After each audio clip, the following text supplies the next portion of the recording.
paham ketika saya menjelaskan. Bahkan 3 ayat saya tampilkan untuk Anda. Baik, yang pertama, perhatikan dengan baik ya. Apakah Allah Bapa ada menyuruh menuhankan Yesus? Apakah ada Bapa menyuruh menyembah Yesus? Baik.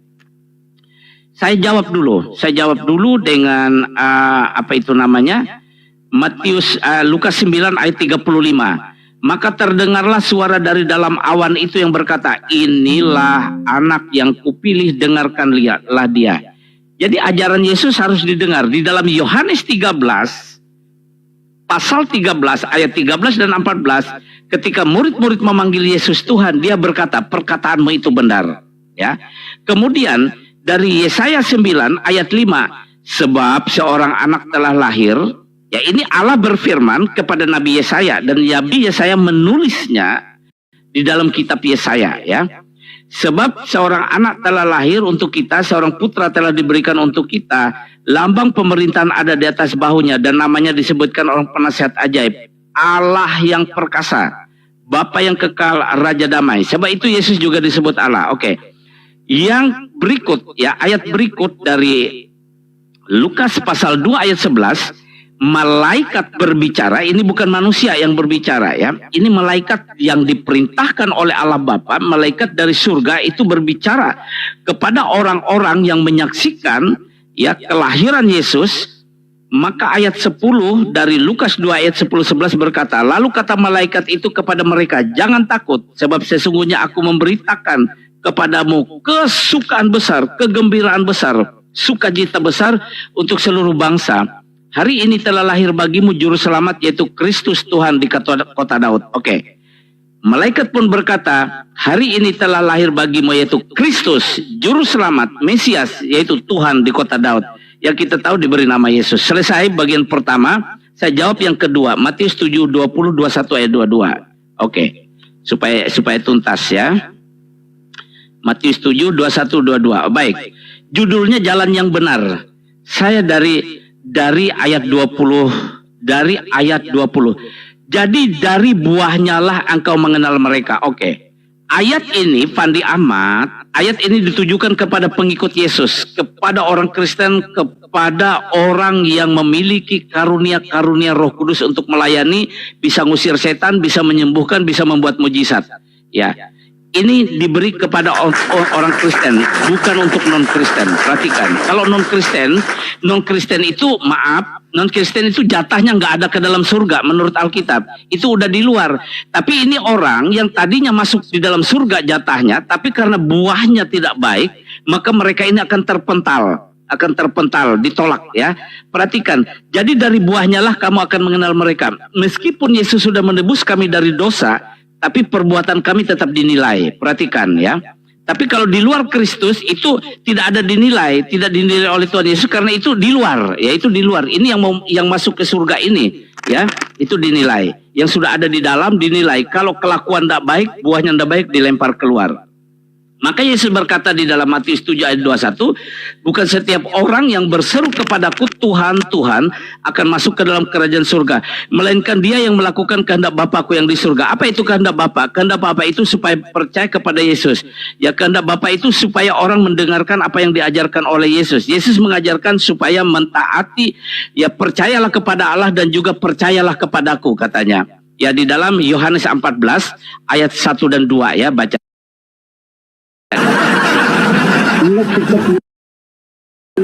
Demi namamu, ini adalah pelayan Tuhan Yesus, dan mengusir setan demi namamu, ini adalah orang percaya yang diberi kuasa, yaitu orang Kristen semua ini, dan mengadakan banyak mujizat demi namamu juga. Iya, ini orang Kristen juga yang diberi kuasa. Pada waktu itulah aku akan berterus terang kepada mereka dan berkata, aku tidak pernah mengenal kamu, enyahlah daripadaku kamu sekalian pembuat kejahatan. Kenapa? Karena dari buahnya, tidak baik. Oke, selesai. Ya, selesai. Ya, Assalamualaikum warahmatullahi wabarakatuh, Bang Zuma. Waalaikumsalam warahmatullahi wabarakatuh. Pak Pendeta, ini narasumbernya Pak Pendeta. Baik. Beri dulu tepuk tangan untuk Bang Juma. Ya. Untuk Bang Juma yang ganteng dan viral ya. Baik, kita diskusi malam hari ini dengan syarat hanya Alkitab saja dan tanpa hujatan. Oke, mantap Pak Pendeta. Izin Pak Pendeta ya, saya Kalau Bang Zuma- sebentar, kalau misalnya nanti ada hujatan dan di luar Alkitab, mohon maaf saya tidak melayani. Oke, itu saja Baik. syaratnya. izin Bang Zuma sama Pak Pendeta, saya mungkin bisa turun aja biar berdua aja dialog ya, Bang Zuma sama Pak Pendeta ya. Kurunda ya. Bantu untuk ini bikin timernya. Oh, bikin timer, baik. Boleh. Ya. Kalau mau bikin timer saya bantu berapa menit ini maunya Pak Pendeta? 5 menit cukup. Ya. Boleh. Tapi silakan dulu openingnya, Kenapa, Bang statement Zuma? openingnya. Kenapa Bang Zuma kaget-kaget? Maksimal 3 menit. Biar nggak 3 menit, terlalu 3 menit. lama. baik. Iya. Ya. Saya Baik. aturkan dulu ya. Izin. Mungkin saya putar kamera aja ya Pak Pendeta sama Bang Zuma ya, biar tidak usah saya kelihatan, nanti Bang Zuma sama Pak Pendeta yang dialog. Begitu. Oke, saya sapa dulu Bang Zuma. Terima kasih sudah naik ke room ini ya. Ya, sama-sama Pak Pendeta. Kita pernah beberapa kali diskusi, tapi saya naik ke roomnya kalau tidak salah itu Handi Selebes. Oh, Handi Selebes. Ya, Tapi boleh. kita hanya diskusi sebentar-sebentar saja seperti itu ya. Dan malam hari ini terima kasih Bang Zuma sudah mau naik ke room ini. Kita akan berdiskusi. Ya, terserah bebas topiknya, tapi sekali lagi saya ingatkan kita hanya Alkitab saja. Saya tidak akan nyebrang ke kitab yang lain. Dan saya harap pertanyaan atau diskusi kita ada ayatnya, ada datanya, dan tanpa ada hujatan. Oke? Itu syaratnya. Ya, saya minta. Jika Bang Zuma bersedia untuk itu, ya kita akan berdiskusi malam hari ini. Silahkan. Ya, opening statementnya, bukaannya silahkan. Baik, boleh Bang Zuma langsung aja ya, karena yang dibahas Bible saja. Iya. Tidak bahas Al-Quran, silakan Gurunda 3 menit. Lanjut. Temanya apa? Sembarang, kondisional Bang Zuma. Apa saja yang Bang Zuma ingin angkat yang penting dalam Bible, silakan. Bebas gitu. Yap, bebas, kata Pak Pendeta. Kalau mau dikasih juga nggak masalah. Kalau misalnya mau dikasih ini topik. Terserah kita topik apa. Tentang penyaliban aja, Bang. Boleh, silakan. Oke. Saya juga live-kan langsung YouTube ini Bang Andi, Dinda Pandi. Siap kan, siap. Iya. Admin saya lagi di Jakarta soalnya. Oh, siap kan, siap. A'udzubillahi minasyaitonirrajim. Bismillahirrahmanirrahim. Sahabat-sahabat sekalian, alhamdulillah pada malam hari ini saya diundang untuk berdiskusi dengan salah satu pendeta yang cukup ganteng menurut saya ya. Cakep. Iya. Dan malam ini saya diminta untuk menentukan tema. Saya maunya temanya itu tidak monoton dan sifatnya tidak membias gitu ya. Jadi saya ingin terkait dengan penyaliban saja, karena pemisah antara Islam dan Kristen itu salah satunya adalah terkait dengan adanya materi-materi penyaliban ini. Di dalam Al-Quran dijelaskan kemudian bahwasanya surah Al-Maidah ayat 33, A'udzubillahi minasyaitonirrajim, Bismillahirrahmanirrahim. Innama jazaa'ul ladzina yuharibunallaha wa rasulahu wa yas'auna fil ardh fasadan aw yuqattalu aw yusallabu aw tuqatta'a aydihim wa arjuluhum min khilaf. Jadi menurut Al-Quran, orang yang disalib itu adalah orang yang memusuhi Allah, memusuhi utusan Allah, dan juga cenderung membuat kerusakan di atas muka bumi. Maka yang disalib adalah orang yang melakukan dosa yang memang pantas untuk menerima hukum salib tersebut. Kemudian di dalam Ulangan 21 nomor 22 dan juga 23, di situ diterangkan bahwasanya apabila ada orang yang melakukan dosa yang sepadan dengan hukuman mati, lalu kau hukum dia, maka jangan kau biarkan mayatnya semalam-malaman di atas salib. Sebab orang yang digantung terkutuk oleh Elohim, jangan kau biarkan mayatnya menyentuh tanah yang diwariskan kepadamu. Jadi menurut Al-Quran dan juga menurut kitab Ulangan, kitab yang digunakan oleh orang Yahudi, itu yang disalib itu adalah orang yang dikutuk oleh Elohim. Nah, begitu juga yang dikutip oleh Paulus di dalam suratnya Galatia 3 nomor 13. Kristus telah menebus kita di sini Kristen ya. Kristus telah menebus Kristen dari kutuk hukum Taurat dengan jalan menjadi kutuk karena Kristen, sebab ada tertulis, terkutuklah dia yang digantung di atas tiang salib. Nah, saya kira ini adalah pembuka bahwasanya 3 kitab ini mengatakan yang digantung di salib itu adalah orang yang dimurkai, orang yang dikutuk oleh Tuhan.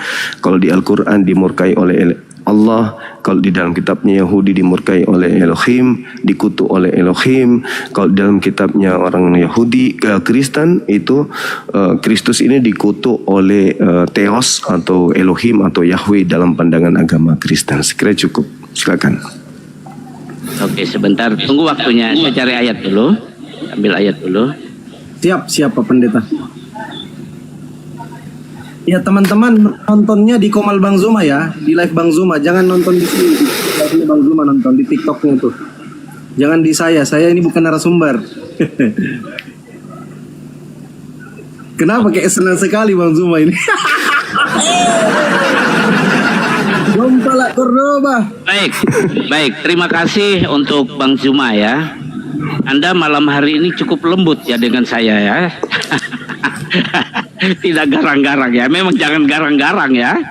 Kita santai saja. Baik. Memang di dalam Alkitab ya, baik dalam kitab Ulangan dan kemudian dikutip oleh Rasul Paulus di dalam Galatia 3 ya, ayat 13 dan 14, bahwa terkutuklah orang yang tergantung di kayu salib ya. Dan betul ya, jangan sampai semalam-malaman, tapi dia harus diturunkan dari situ. Jadi begini, sebelum Yesus itu disalib, sebenarnya Nabi Yesaya sudah memberitahu itu. Artinya salah satu nabi dalam perjanjian lama yang bernama Yesaya ya, dia sudah memberitahukan kepada Allah sudah memberitahukan kepada Nabi Yesaya supaya Nabi Yesaya itu memberitahukannya kepada orang Israel tentang Yesus ini ya. Coba saya bacakan dari Alkitab saya sebentar. Ini adalah 700 tahun sebelum penyaliban Yesus, diperkirakan oleh para ahli yang menghitung waktu ya, yang menghitung timelinenya, bahwa itu sekitar 700 tahun sebelumnya. Perhatikan dengan baik, saya bacakan Yesaya pasal 53 ya, dari ayat yang berapa ini, saya baca dulu sebentar ya. Itu judulnya hamba Tuhan yang menderita ya. Perhatikan dengan baik. Saya bacakan. Sesungguhnya hambaku akan berhasil, ia akan ditinggikan dan disanjung dan dimuliakan. Saya lompat saja. Perhatikan ya, ayat yang ketiga dari Yesaya 53 ayat 3, ayat 4 dan ayat yang kelima.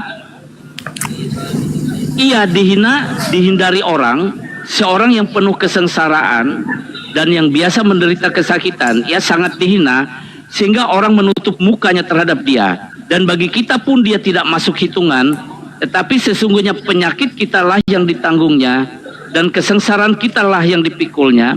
Padahal kita mengira dia kena tulah ya. Perhatikan, tulah itu ya sama artinya dengan kutuk tadi ya. Padahal kita mengira dia kena tulah, dipukul dan ditindas Allah. Ayat 5, tetapi dia tertikam oleh karena pemberontakan kita, dia diremukkan oleh karena kejahatan kita, ganjaran yang mendatangkan keselamatan ya, keselamatan kekal sampai ke surga kekal ya, yang mendatangkan keselamatan bagi kita ditimpakan kepadanya, dan oleh bilur-bilurnya kita menjadi sembuh. Itulah nubuat dari Nabi Yesaya 700 kemudian itu tergenapi di dalam diri Yesus Kristus. Oke? Itu yang saya jawab. Jadi sehingga kenapa kami tetap percaya Yesus walaupun dia telah dikatakan rela menjadi kutuk, atau mungkin lebih ekstrim lagi dikatakan dia terkutuk. Iya, karena orang yang berdosa itu dikutuk Allah. Jadi ketika dia melakukan misi penebusan, dia harus rela menggantikan manusia menjadi terkutuk di salib itu. Sehingga setiap orang yang mau percaya kepadanya menerima pengampunan dosa. Oke, itu Kang Zuma jawabannya. Silakan Pak. Sudah lewat waktunya, nggak apa-apa. Oh, Lewat waktu. sudah kelewatan ya, maaf ya. Nggak apa-apa, lanjut. Silakan Bang. Saya belum terlalu pandai ya untuk melihat waktu itu. Iya. Oke, terima kasih. Baik, jadi kalau kita mendengarkan dari penjelasan saudara kita Pak Pendeta ini, ya betul-betul Kristiani. Kristen itu memang polanya seperti itu. Hanya saja penyaliban ini itu adalah kutuk. Bagi orang Roma, penyaliban itu adalah hukuman bagi mereka yang melakukan permusuhan terhadap negara atau penjahat negara gitu ya. Sedangkan penyaliban bagi Bani Israel itu dilakukan untuk pelaku dosa. Jadi salib ini adalah hukuman bagi orang yang melakukan dosa yang sepadan dengan hukuman mati. Dan Paulus juga mengatakan bahwa sebab ada tertulis, terkutuklah dia yang digantung di atas tiang salib. Berarti yang tertulis ini larinya ke Ulangan. Nah, di Ulangan yang terkutuk di situ benar-benar dikutuk oleh Elohim. Yang terkutuk di situ benar-benar adalah pelaku kemudian dosa yang mana dosa yang dilakukan itu sepadan dengan hukuman mati. Nah, sehingga untuk membenarkan keadaan ini, orang Kristen harus kemudian mengutip kitab Yesaya 53, Yesaya 7 dan seterusnya untuk memberikan legalitas terhadap penyaliban. Namun meskipun demikian, 100 data atau 1000 data dalam kitabnya orang Yahudi itu cuma tinggal dicocok-cocokkan saja. Tetapi polanya tidak seperti itu. Kenapa? Karena yang mengadakan penyaliban itu bukan orang Kristen. Yang mengadakan penyaliban terhadap oknum itu adalah orang Yahudi. Apa yang melatar belakangi kemudian mereka menyalibkan oknum tersebut bukan karena dosa, bukan karena warisan yang diwariskan kemudian oleh Adam, bukan. Tapi mereka menyalibkan Yesus karena mereka iri dan cemburu kepada Yesus. Iri bukan karena dosa waris, bukan karena ingin menyelamatkan orang banyak, bukan. Mereka berkongkok-kongkok ingin menyalibkan Yesus karena mereka takut bangsanya dirampas oleh Roma. Makanya mereka sepakat waktu itu, Yesus ini harus kita bunuh. Karena kalau kita tidak bunuh, maka bangsa kita akan dirampas oleh orang Roma. Itu terekam di dalam Yohanes 11 nomor 45 sampai nomor 57. Mereka sepakat membunuh Yesus karena mereka tidak ingin bangsanya dirampas oleh orang Roma. Jadi berbeda dengan konsep Kristen. Yesus disalib demi untuk dosa-dosa Kristen. Oh, itu nggak nyambung. Yang benar adalah Yesus disalib demi membebaskan mereka dari tekanan dan perampasan bangsa dari orang-orang Roma. Itu alasannya. Demikian. Pertanyaannya apa? Pertanyaannya, apakah kemudian salib itu berkat atau kutuk Elohim? Silakan. Baik. Apakah berkat? Bang Afida, barakallah. Atau kutuk? Ya, Elohim. Ya, disiapkan dulu datanya Pak Pendeta biar kalau sudah siap datanya saya jalankan waktunya. Silakan Pak Pendeta. Oke. Saya baca saja Yohanes 11:45 sampai 57 ya. Injil Yohanes maksudnya ya. Ya, ayat yang dikutip oleh Juma ya. Yohanes 11 oleh Gurunda ya, Gurunda Juma ya. Yohanes 11 45:57. 45:57. Yohanes 11 45:57. Bentar, saya baca dulu, saya buka dulu. Baik, saya bacakan. Persepakatan untuk membunuh Yesus agak panjang, tapi harus jelas kita dengar. Banyak di antara orang-orang Yahudi yang datang melawat Maria dan yang menyaksikan sendiri apa yang telah dibuat Yesus. Apa yang telah dibuat Yesus, percaya kepadanya. Tetapi ada yang pergi kepada orang-orang Farisi dan menceritakan kepada mereka apa yang telah dibuat Yesus itu. Lalu imam-imam kepala dan orang-orang Farisi memanggil mahkamah agama untuk berkumpul dan mereka berkata, apakah yang harus kita buat? Kita lompat saja biar cepat ya. Oke. Di mana ini? Dan bukan untuk bangsa itu saja, tapi mulai dari hari itu mereka sepakat untuk membunuh dia. Mulai dari ayat 53 saya baca. Mulai dari hari itu mereka sepakat untuk membunuh dia, yaitu Yesus. Karena itu Yesus tidak tampil lagi di muka umum di antara orang-orang Yahudi. Ia berangkat dari situ ke daerah dekat padang gurun, sebuah kota yang bernama Efraim, dan di situ ia tinggal bersama-sama muridnya. Pada waktu itu hari raya Paskah orang Yahudi sudah dekat, dan banyak orang dari negeri itu berangkat ke Yerusalem untuk menyucikan diri sebelum Paskah itu.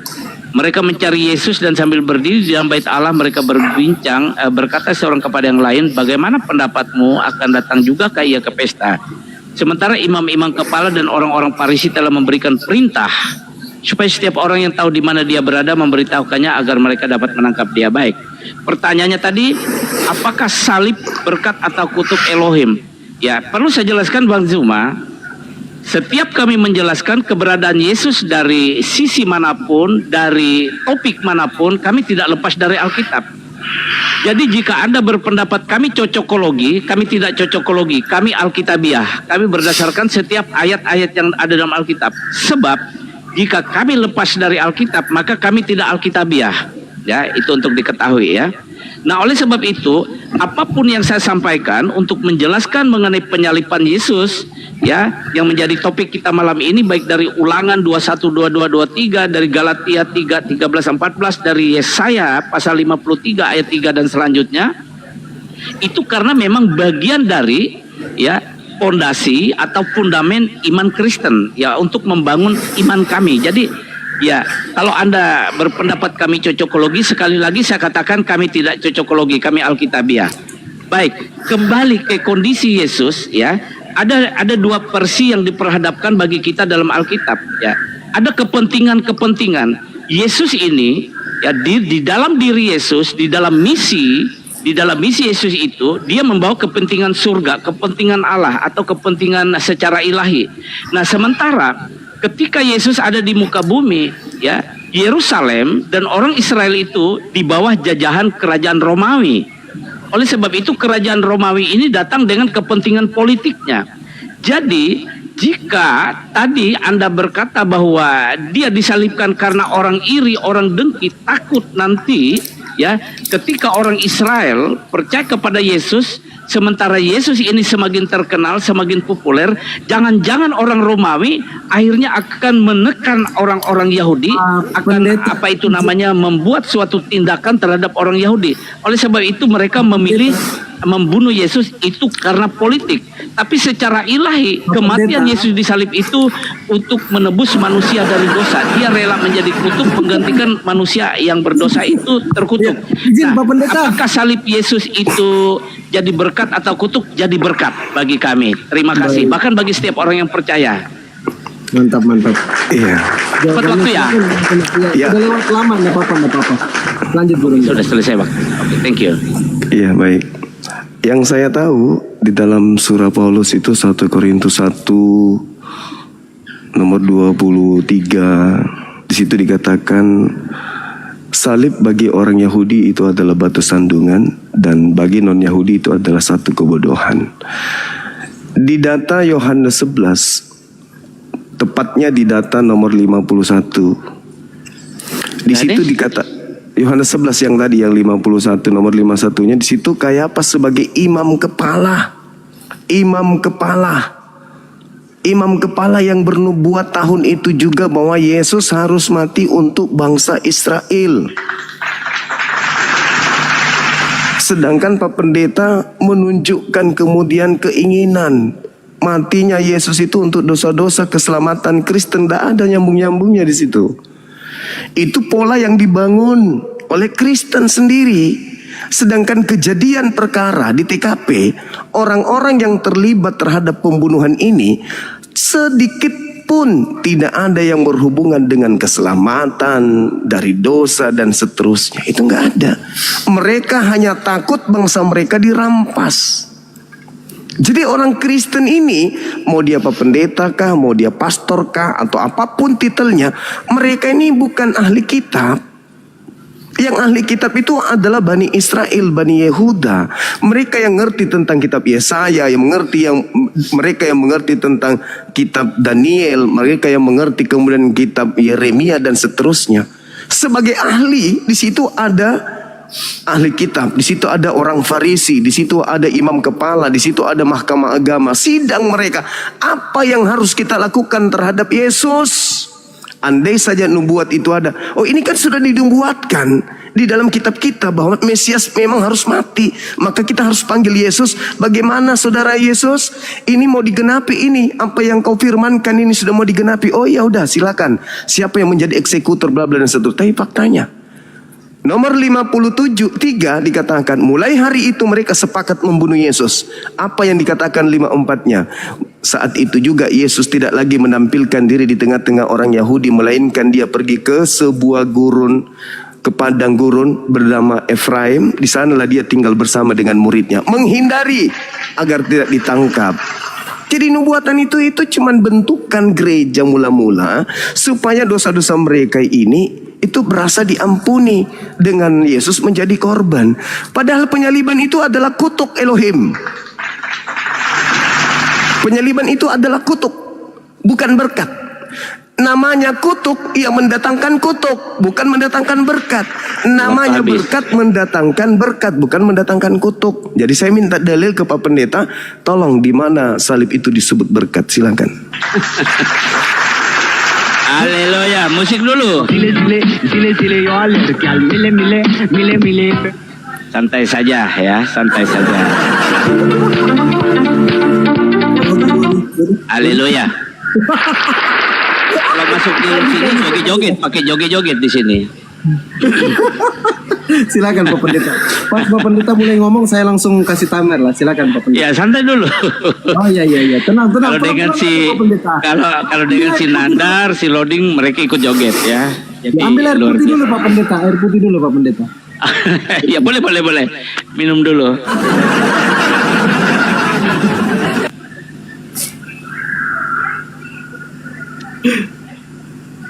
Iya. Kayaknya saya langsung ke inti pertanyaan saja sebentar. Oke. Cari ayat dulu.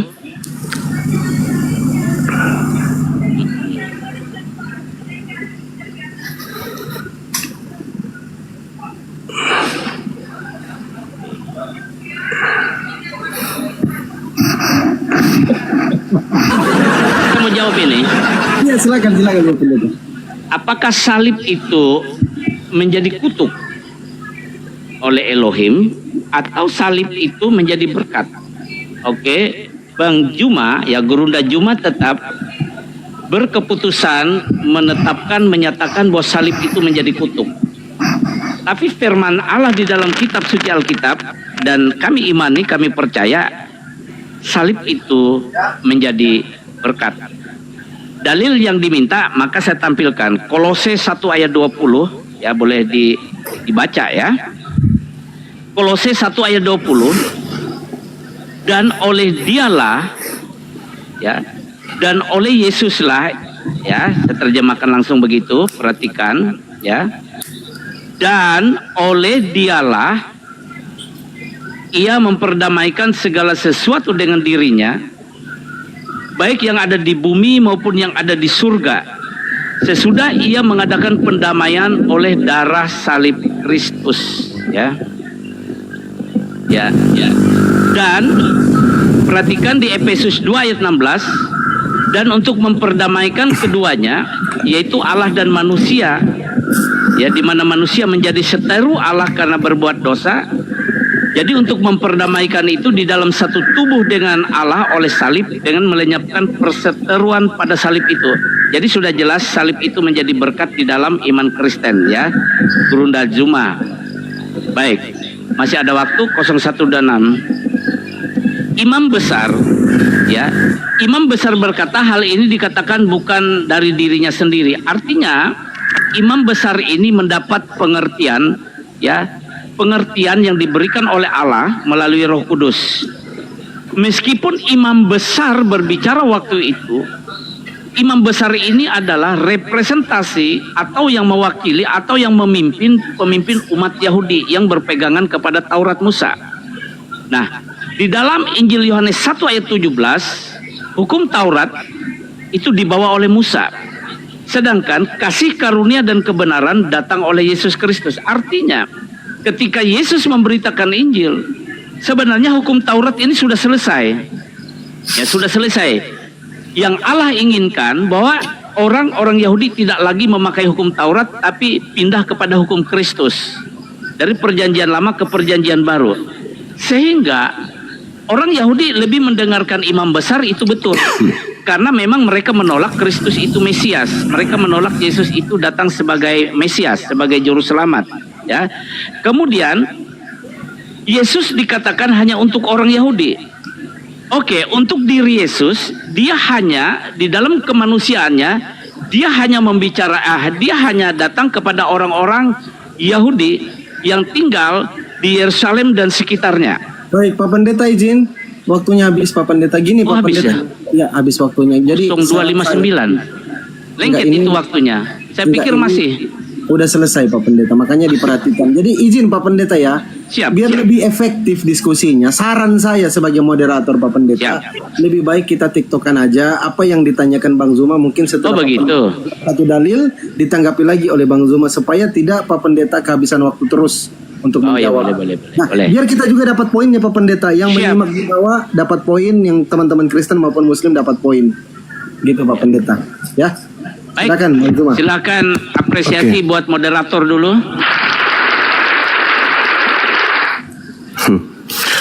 Iya, jadi pertanyaan saya, apakah bagi Elohim salib itu adalah kutukan atau bagi Elohim salib itu adalah berkat? Itu pertanyaan saya, karena hanya orang Kristen yang menjadikan korban yang ada di atas salib ini sebagai sembahan. Sedangkan pola yang ada, orang yang disalib itu adalah pelaku maksiat, pelaku dosa yang dikutuk oleh Elohim. Itu oknum yang disalib. Kemudian saudara pendeta membawa Kolose. Kolose itu surat Paulus yang ditujukan kepada jemaat yang ada di kota kuno Frigia. Di sana jelas Frigia ini adalah bagian utara Laodikia. Itu bukan untuk orang Indonesia, tetapi surat Paulus yang khusus untuk orang yang ada kemudian di utara Laodikia, Kolose ini. Dan yang saya minta ini adalah terkait Tuhan. Apakah salib atau oknum yang disalib ini adalah oknum yang diberkati atau justru oknum yang dikutuk? Itu pertanyaan saya, Pak Pendeta. Sehingga berujung kepada keadaan bahwa penyaliban itu adalah mendatangkan kebaikan, mendatangkan kesucian, mendatangkan kebenaran, mendatangkan keselamatan. Tapi dalil, di mana itu kami bisa temukan dalilnya? Penyaliban itu penghinaan. Penyaliban itu kehinaan, bukan sebuah kemuliaan, bukan sebuah keselamatan. Oknum yang disalib itu adalah pelaku maksiat, yang mana kemaksiatannya itu sepadan dengan hukuman mati. Sehingga orang yang dihukum karena kemaksiatan ini adalah orang yang dikutuk oleh Elohim. Bagaimana mungkin oknum terkutuk bisa menyelamatkan?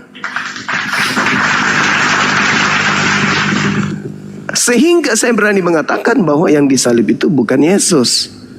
Yang disalib itu adalah orang terkutuk.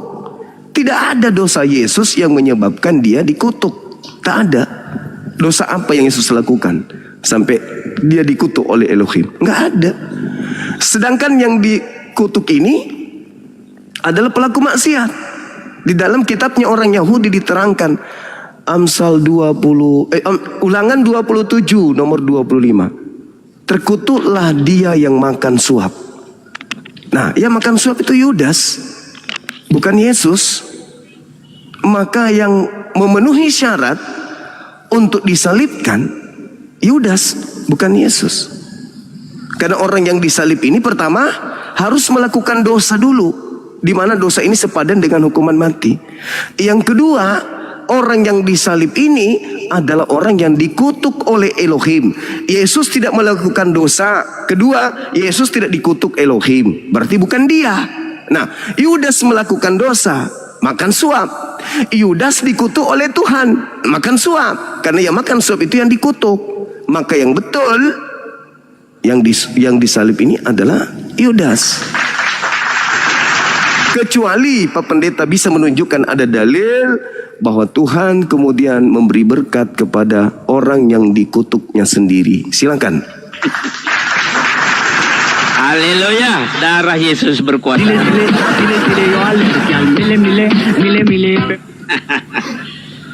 Gerunda Zuma ya. Jadi apa yang Anda sampaikan itu bagi saya seorang yang membaca Alkitab selama 30 tahun dan sudah diurapi oleh Roh Kudus, Anda tidak alkitabiah dalam hal ini ya. Penjelasan Anda tidak alkitabiah dan itu bagi iman Kristen sangat berbahaya. Sebab itu saya harus menjelaskan, selalu menjelaskan kebenaran firman Tuhan dalam Alkitab ini ya. Ya, memang benar yang Anda katakan bahwa Yesus tidak berdosa. Kenapa dia disalib? Lalu Anda lebih bersepakat Yudas lah yang disalib itu. Ya, saya tidak tahu Anda sepakat dengan siapa. Di dalam Alkitab dicatat bahwa Yudas itu gantung diri, dia menyesali, ya, tapi dia tidak bertobat. Uang 30 keping uang perak harga dia menjual Yesus, dia lemparkan ke bait Allah. Dan dia pergi dan dia gantung diri, ya, dia tidak bertobat. Ya, memang seharusnya dia harus disalib, ya. Seharusnya dia disalib. Tetapi lihatlah karena politik, imam-imam besar itu berpihak kepada Yudas. Justru yang menyogok itu adalah para imam-imam besar itu, imam besar dan imam-imam itu yang menyogok Yudas. Nah, lalu Yesus ini disalib. Bukan karena dia berdosa, tetapi misi yang dia bawa, ya, firman yang menjadi manusia itu, dia sesuai dengan di dalam Yesaya 53 tadi, dialah yang menggantikan setiap orang yang terkutuk itu, yang digantung di kayu salib itu, dialah yang menggantikannya, ya. Sehingga setiap orang yang percaya kepadanya itu beroleh keselamatan. Jadi sederhana sekali, ya. Sederhana sekali yang diberitakan oleh Injil, ya. Nah, kemudian apakah Yesus ini hanya untuk orang Yahudi? Saya ulangi. Betul, ya, ketika Yesus ada di muka bumi, dia hanya untuk orang Yahudi. Tetapi kemudian dia memberi amanat di dalam Matius 28 ayat 19 supaya murid-muridnya pergi ke segala bangsa memberitakan Injil, dan bagi yang percaya itu supaya dibaptis, ya. Nah, oleh sebab itu Injil juga untuk orang Indonesia, ya, Gerunda Juma, ya, untuk orang Indonesia. Untuk setiap suku, kaum dan bangsa dan bahasa, ya. Jadi tidak ada lagi, ya, batasan untuk setiap orang. Oke, lalu kemudian Anda berkata bahwa, ya, orang Yahudi ini ahli Taurat, ahli kitab Yahudi. Itu betul. Tapi ahli kitab Yahudi, mereka itu adalah orang-orang perjanjian lama, orang-orang yang hanya mempelajari kitab-kitab Yahudi, mempelajari hukum Taurat. Dan mereka ini orang-orang yang melupakan di mana bahwa nabi-nabi telah bernubuat tentang kedatangan Mesias. Sehingga ketika Yesus datang, dia mengajarkan Injil dan dia memuridkan sampai sekarang. Sehingga ketika saya juga berbicara tentang firman Allah ini, tentang firman Tuhan, tentang Injil ini, saya sah di hadapan Tuhan. Apa yang membuat saya legal, membuat saya sah? Ya, kalau Anda mencari legalitas orang yang memberitakan firman, saya kasih di dalam Kisah Para Rasul 1 ayat 8. Perhatikan, saya kasih baca. Inilah legalitasnya. Kisah Para Rasul 1 ayat 8. Yesus berfirman, tetapi kamu akan menerima kuasa kalau Roh Kudus turun ke atas kamu, dan kamu akan menjadi saksiku di Yerusalem dan di seluruh Yudea dan Samaria dan sampai ke ujung bumi. Apa itu menjadi saksi Kristus? Salah satunya berbicara tentang Yesus, tentang Injil keselamatan. yang dibawa oleh Yesus Kristus.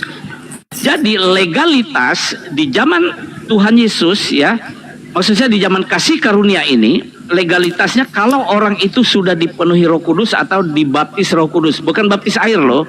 Nah ini legalitasnya Guru Zuma ya. Legalitas saya memberitakan Injil itu adalah Kisah Para Rasul 1 ayat 8 dan saya mengalaminya. Oke, terima kasih. Ya, pertanyaan saya, apakah Elohim ya terkait salib ini adalah kutukan atau berkat? Ini sesi yang ketiga, tapi belum terjawab. Kemudian saudara pendeta mencoba untuk melarikan tema terkait yang disalib itu adalah Yudas. Mungkin mengutip dari Matius 27 nomor 5 dan sampai nomor 8 kali ya. Tapi ada satu hal yang perlu Pak Pendeta pelajari lebih dalam lagi. Sebuah informasi kalau kontradiksi itu sudah meragukan. Matius 27 nomor 5 ini, di situ diceritakan Yudas melemparkan uang, lalu gantung diri. Duitnya dipungut oleh para imam. Imamnya kemudian yang membeli tanah. Itu yang terjadi di Matius 27. Sedangkan kalau kita melihat di dalam Kisah Para Rasul, Kisah Para Rasul 1 nomor 18-19, yang terjadi di sana adalah Yudas bunuh diri dulu. Yudasnya ini yang beli, Yudas ini yang membeli tanah dulu lalu bunuh diri.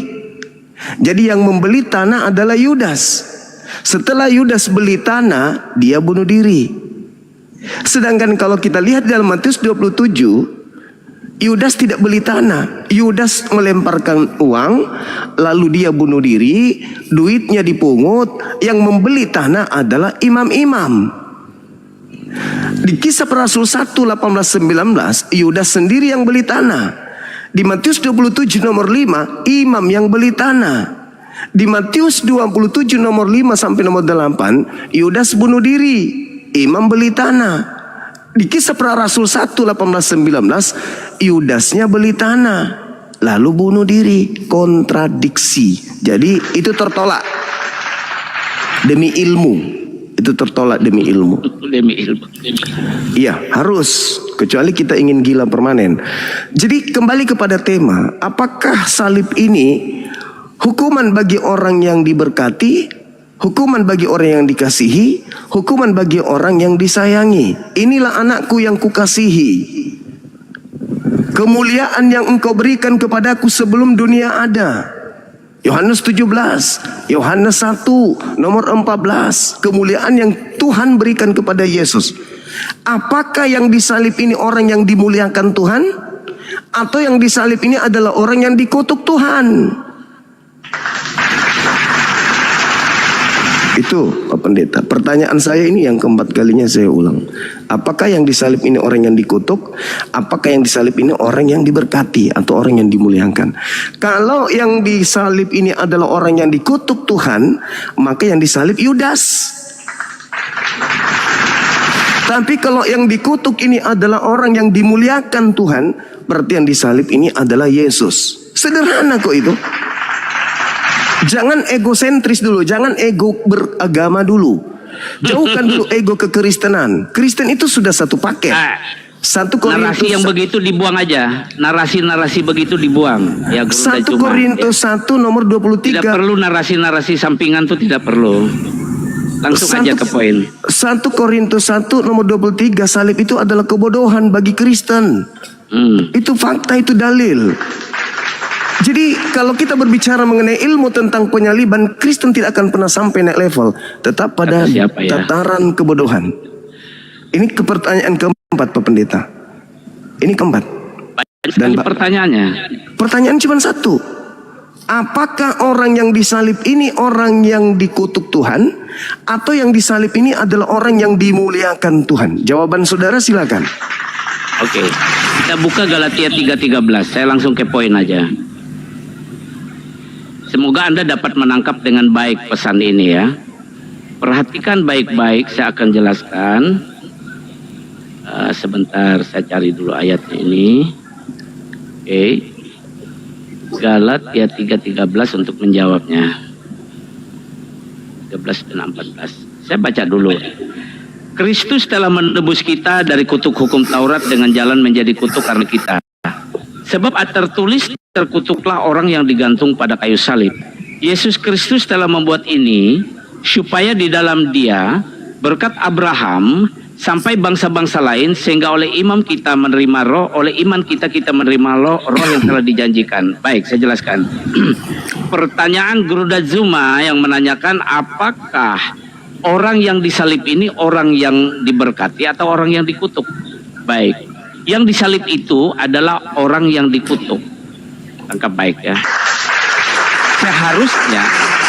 Seharusnya Yudas di situ. Seharusnya Yudas di situ. Tetapi lihatlah, Yesus ini mau menjadi kutuk. Perhatikan, mau menjadi kutuk. Ya, Galatia 3 ayat 13 berkata, ya, dengan jalan menjadi kutuk. Karena hanya jalan begitu untuk menebus orang berdosa. Ya. Perhatikan dengan baik. Dosa apa? Dosa kutuk. Kutuk apa? Kutuk hukum Taurat. Kenapa ada kutuk hukum Taurat? Karena pelanggaran terhadap firman Allah, ya, yang ada di dalam hukum Taurat itu, karena hukum Taurat juga adalah hukum Allah, hukum Kristus adalah hukum Allah. Di perjanjian lama itu hukum Taurat adalah hukum Allah, itu dilanggar. Sehingga orang-orang yang melanggar itu terkutuk. Tapi Allah mau menyelamatkan orang-orang yang terkutuk ini dengan cara, ya, anak yang ia kasihi, yang ia berkati, yang kepadanya dia berkenan, Bapa berkenan, itu, ya, diberikannya suatu mandat atau suatu misi untuk penebusan dosa dalam tubuh manusianya. Oleh sebab itu ia mau menjadi kutuk, ya, tapi bukan terkutuk. Nah, ini harus dipahami, ya. Terkutuk dan mau menjadi kutuk adalah dua kalimat yang berbeda.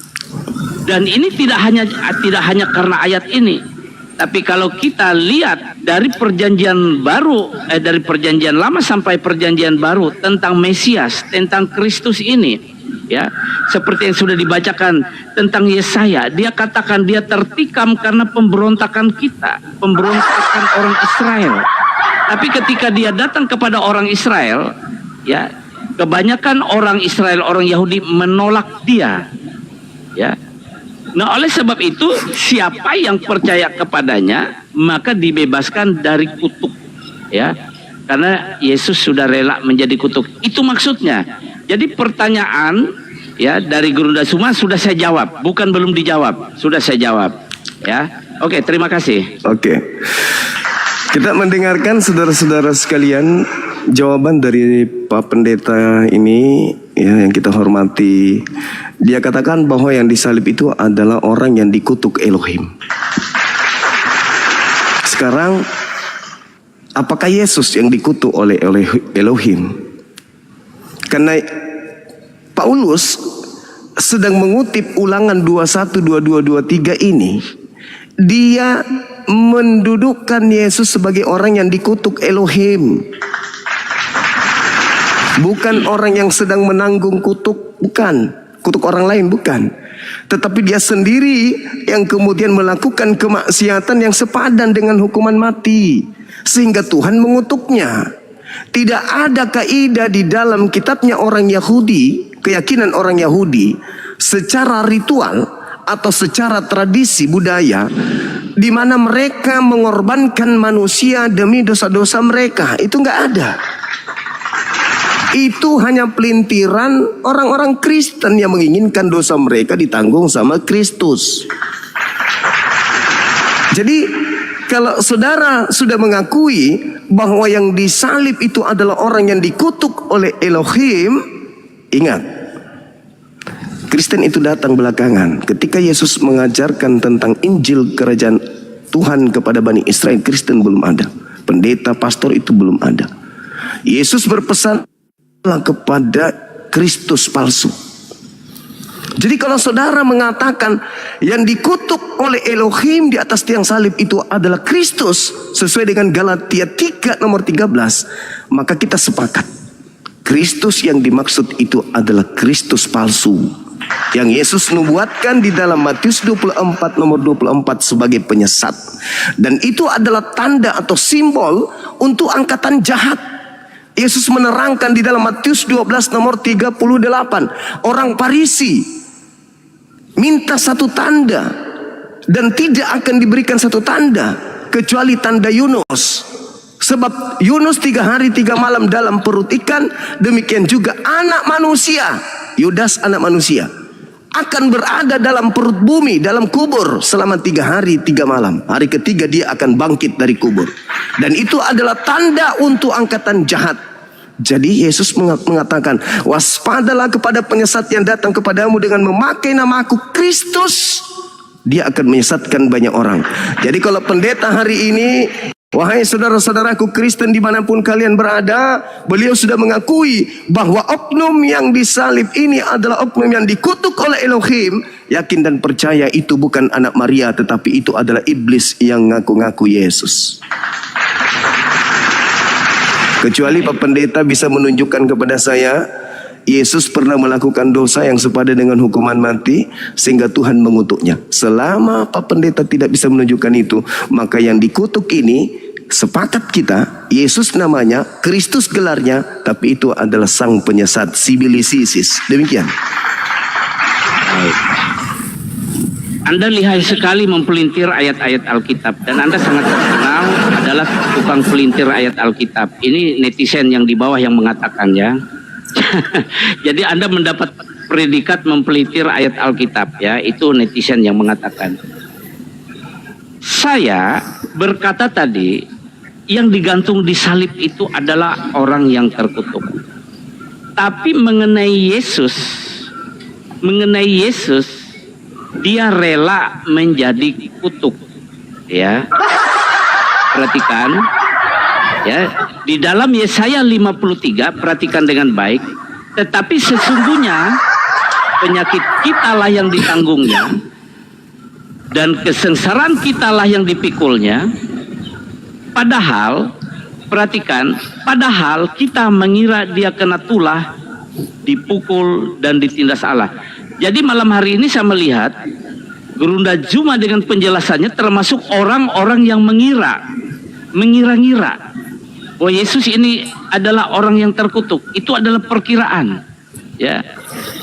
Dan banyak narasi Anda itu tidak alkitabiah, ya. Tapi saya maklumi karena Anda bukan imannya berdasarkan Alkitab. Saya maklumi, ya, tidak mengapa. Tetapi saya tidak akan bergeser juga dari penjelasan, ya, kepada teman-teman semuanya, termasuk kepada Gurunda Zuma, bahwa perkiraan banyak orang sampai sekarang bahwa Yesus ini ditindas dan dikutuk oleh Allah, ya. Lalu mengatakan yang disalib itu Yudas. Ya. Tetapi perhatikan, Yudas tidak bangkit-bangkit. Ya kan? Tapi Yesus ini bangkit. Di sini perbedaannya. Ya. Disinilah perbedaannya, bahwa orang yang benar-benar dikutuk dan yang tidak dikutuk. Kalau orang benar-benar dikutuk, ia tidak bangkit, tentu dia tidak akan masuk ke surga. Ini Yesus bangkit, dan dia dikatakan, ditulis dalam Kisah Para Rasul di hadapan saksi-saksi dia naik ke surga.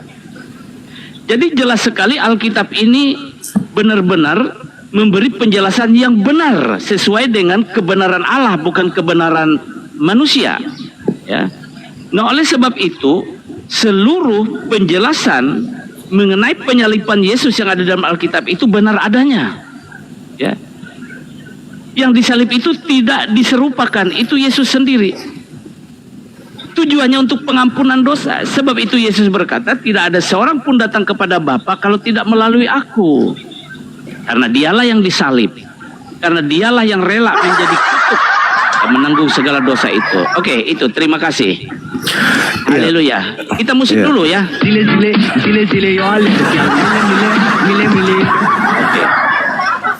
Jadi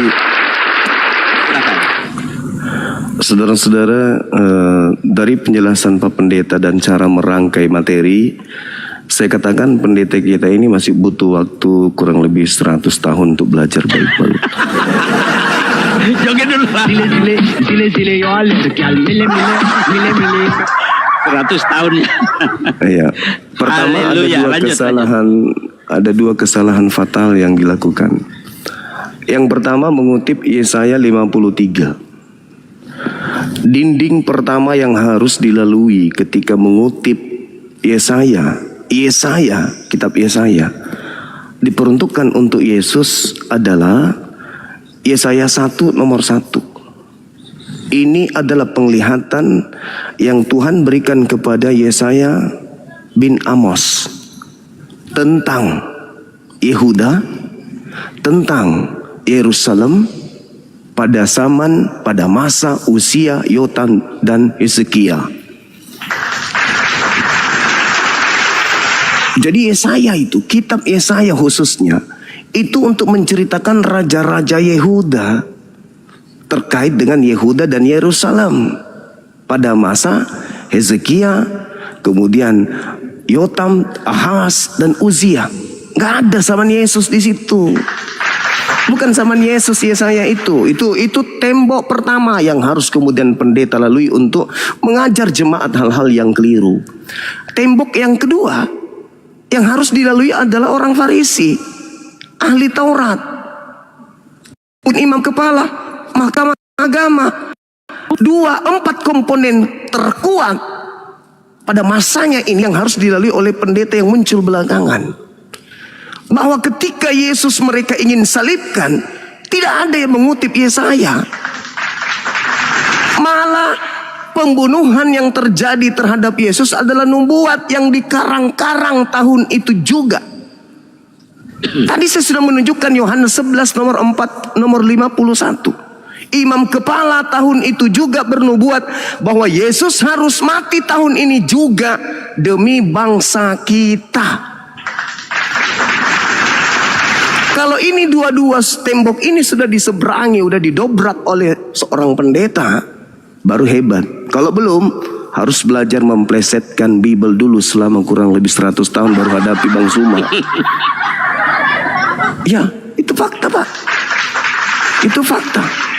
Ketika saudara pendeta mengatakan yang dikutuk ini, yang disalib ini adalah oknum yang dikutuk, Anda memelintir. Menerima kutuk dengan yang dikutuk itu sama. Anda sedang ingin mengatakan Paulus itu pendusta. Paulus sendiri yang mengutip data.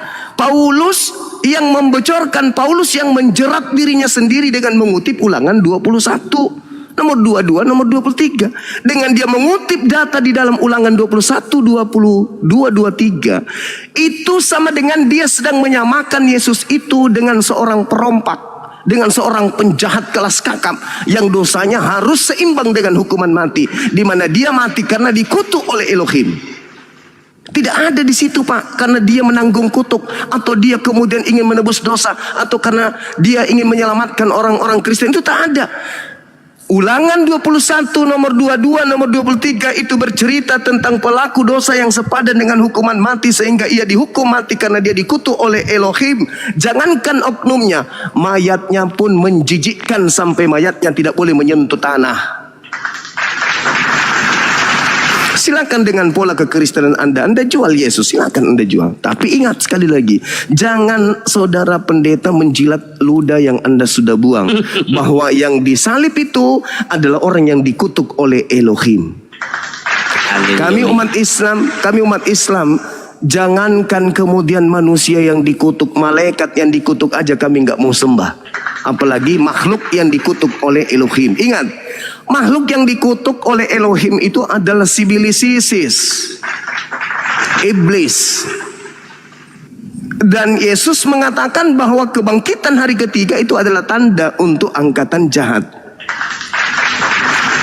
Ya, terima kasih kalau Anda sudah mengakui bahwa Anda adalah pengikut angkatan jahat. Saya kira begitu Pak Pendeta. Tapi apresiasi dulu. Sile yo al kyal mile. Kali lagi. Haleluya, darah Yesus. Begini, Guru Zuma ya, saya ini tidak enak mengatakannya, tapi harus saya katakan ya. Anda sangat dihormati di komunitas Anda ya. Jadi saya juga harus apresiasi kepada Anda dalam artian tidak mungkin saya mengucapkan kata-kata yang tidak bagus terhadap Anda. Meskipun Anda termasuk sangat tajam ya, sangat tajam ya, menusuk ke saya ya.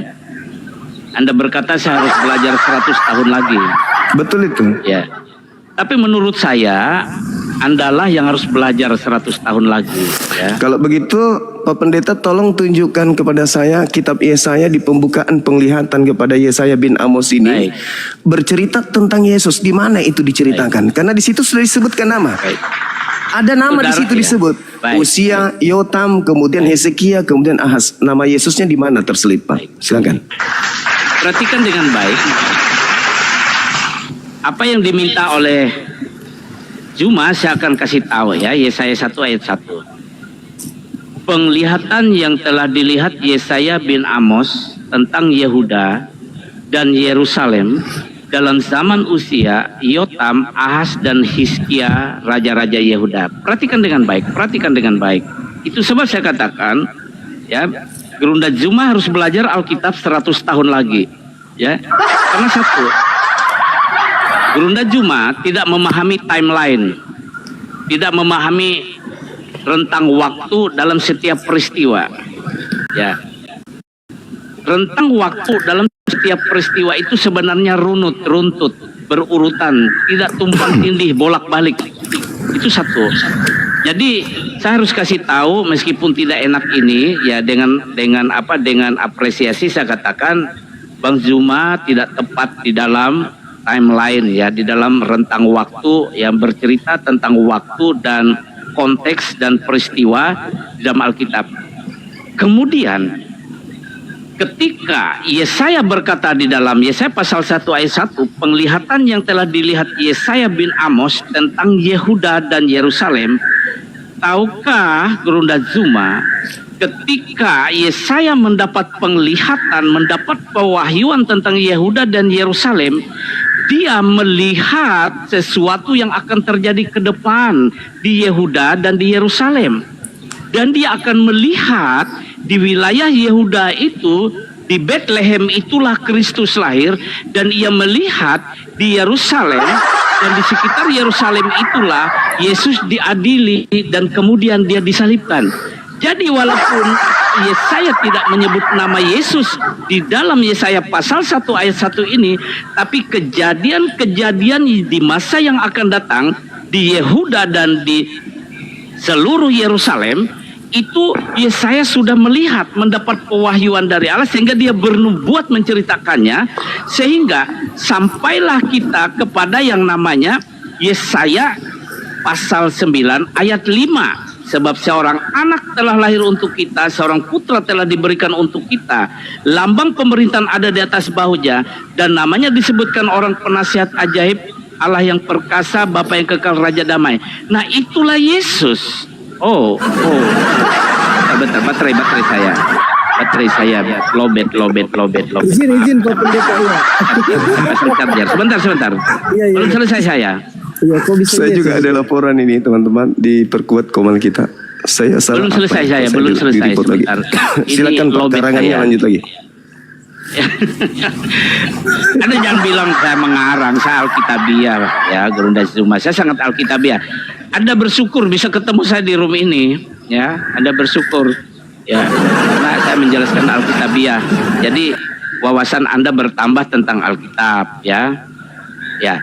Nah, jadi ketika Nabi Yesaya bin Amos berbicara tentang Yehuda, berbicara tentang Yerusalem, itu juga sudah melihat juga peristiwa yang akan terjadi ke depan, apa yang terjadi di wilayah Yehuda dan di Yerusalem sekitarnya.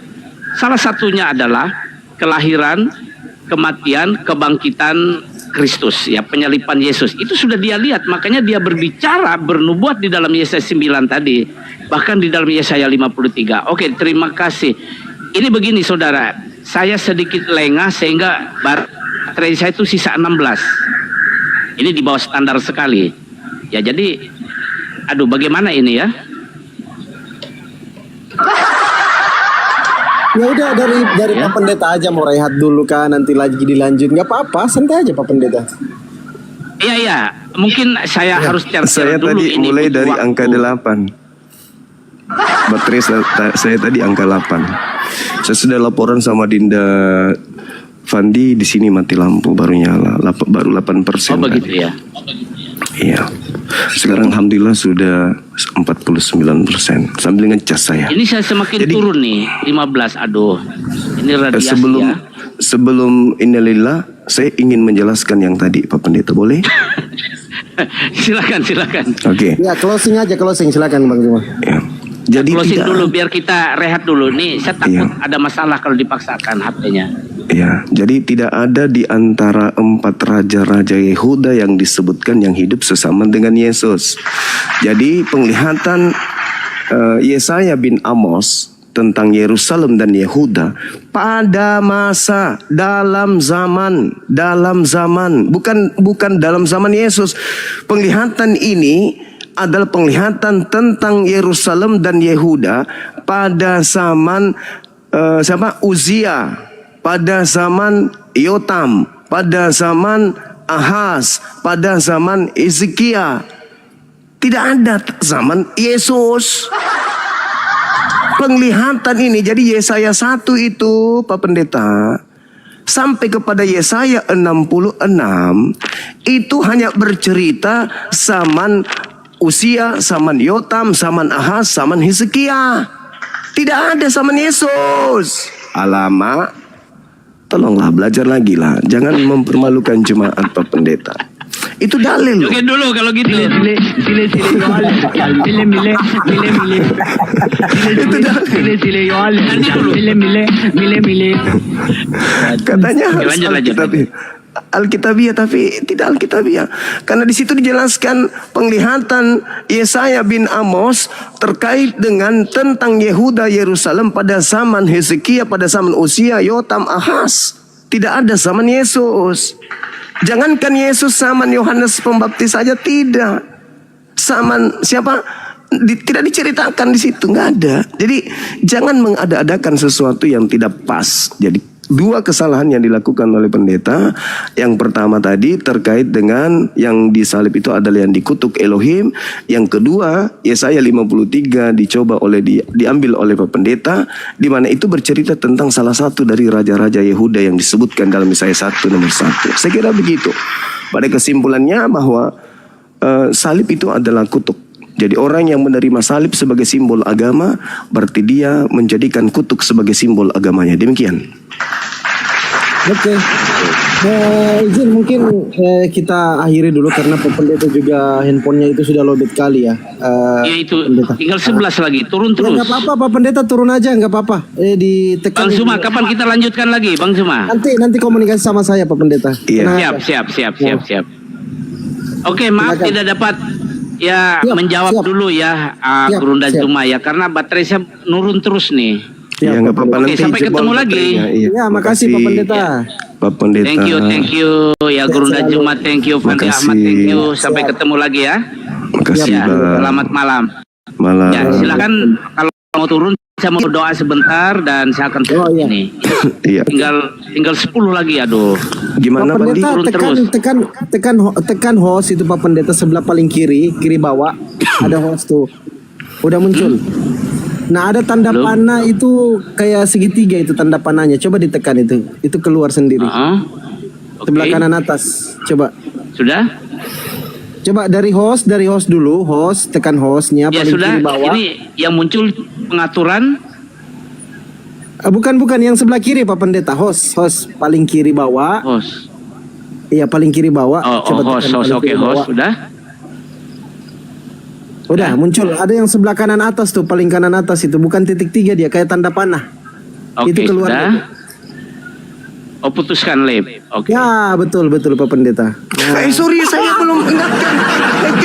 Hei, saya lupa ingatkan tadi yang terakhir. tolong belajar 100 tahun dulu baru hadapi Bang Zuma.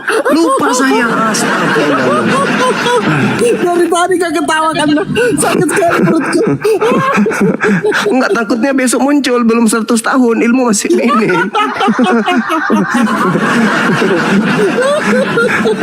Masih prematur. Mau hadapi Bang Zuma prematur kali, belum bisa.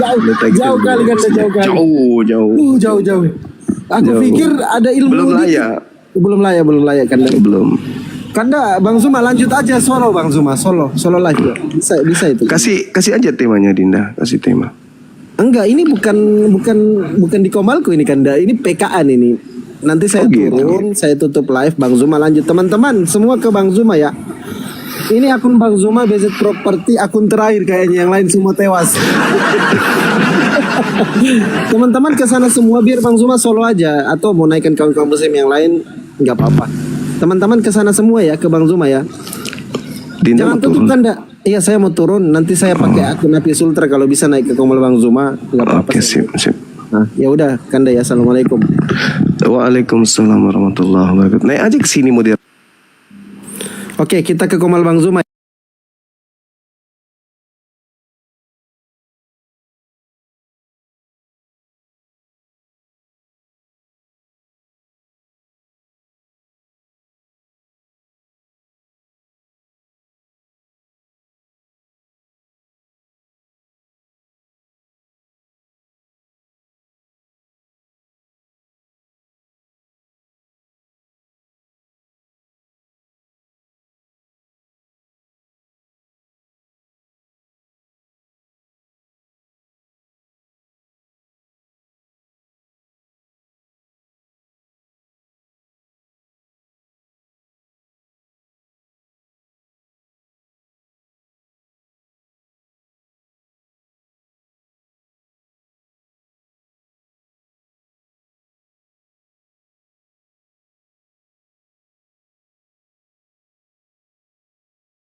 Ini korban ini setelahnya cuma 3 orang loh.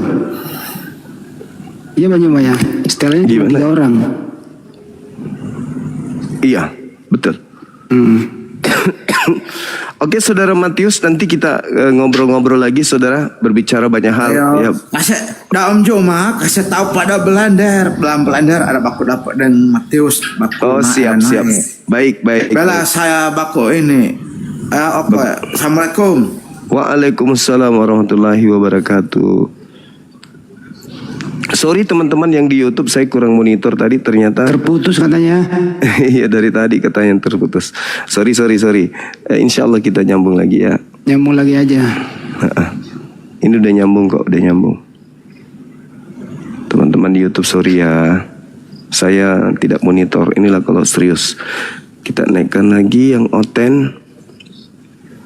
Kita diskusi pelan-pelan.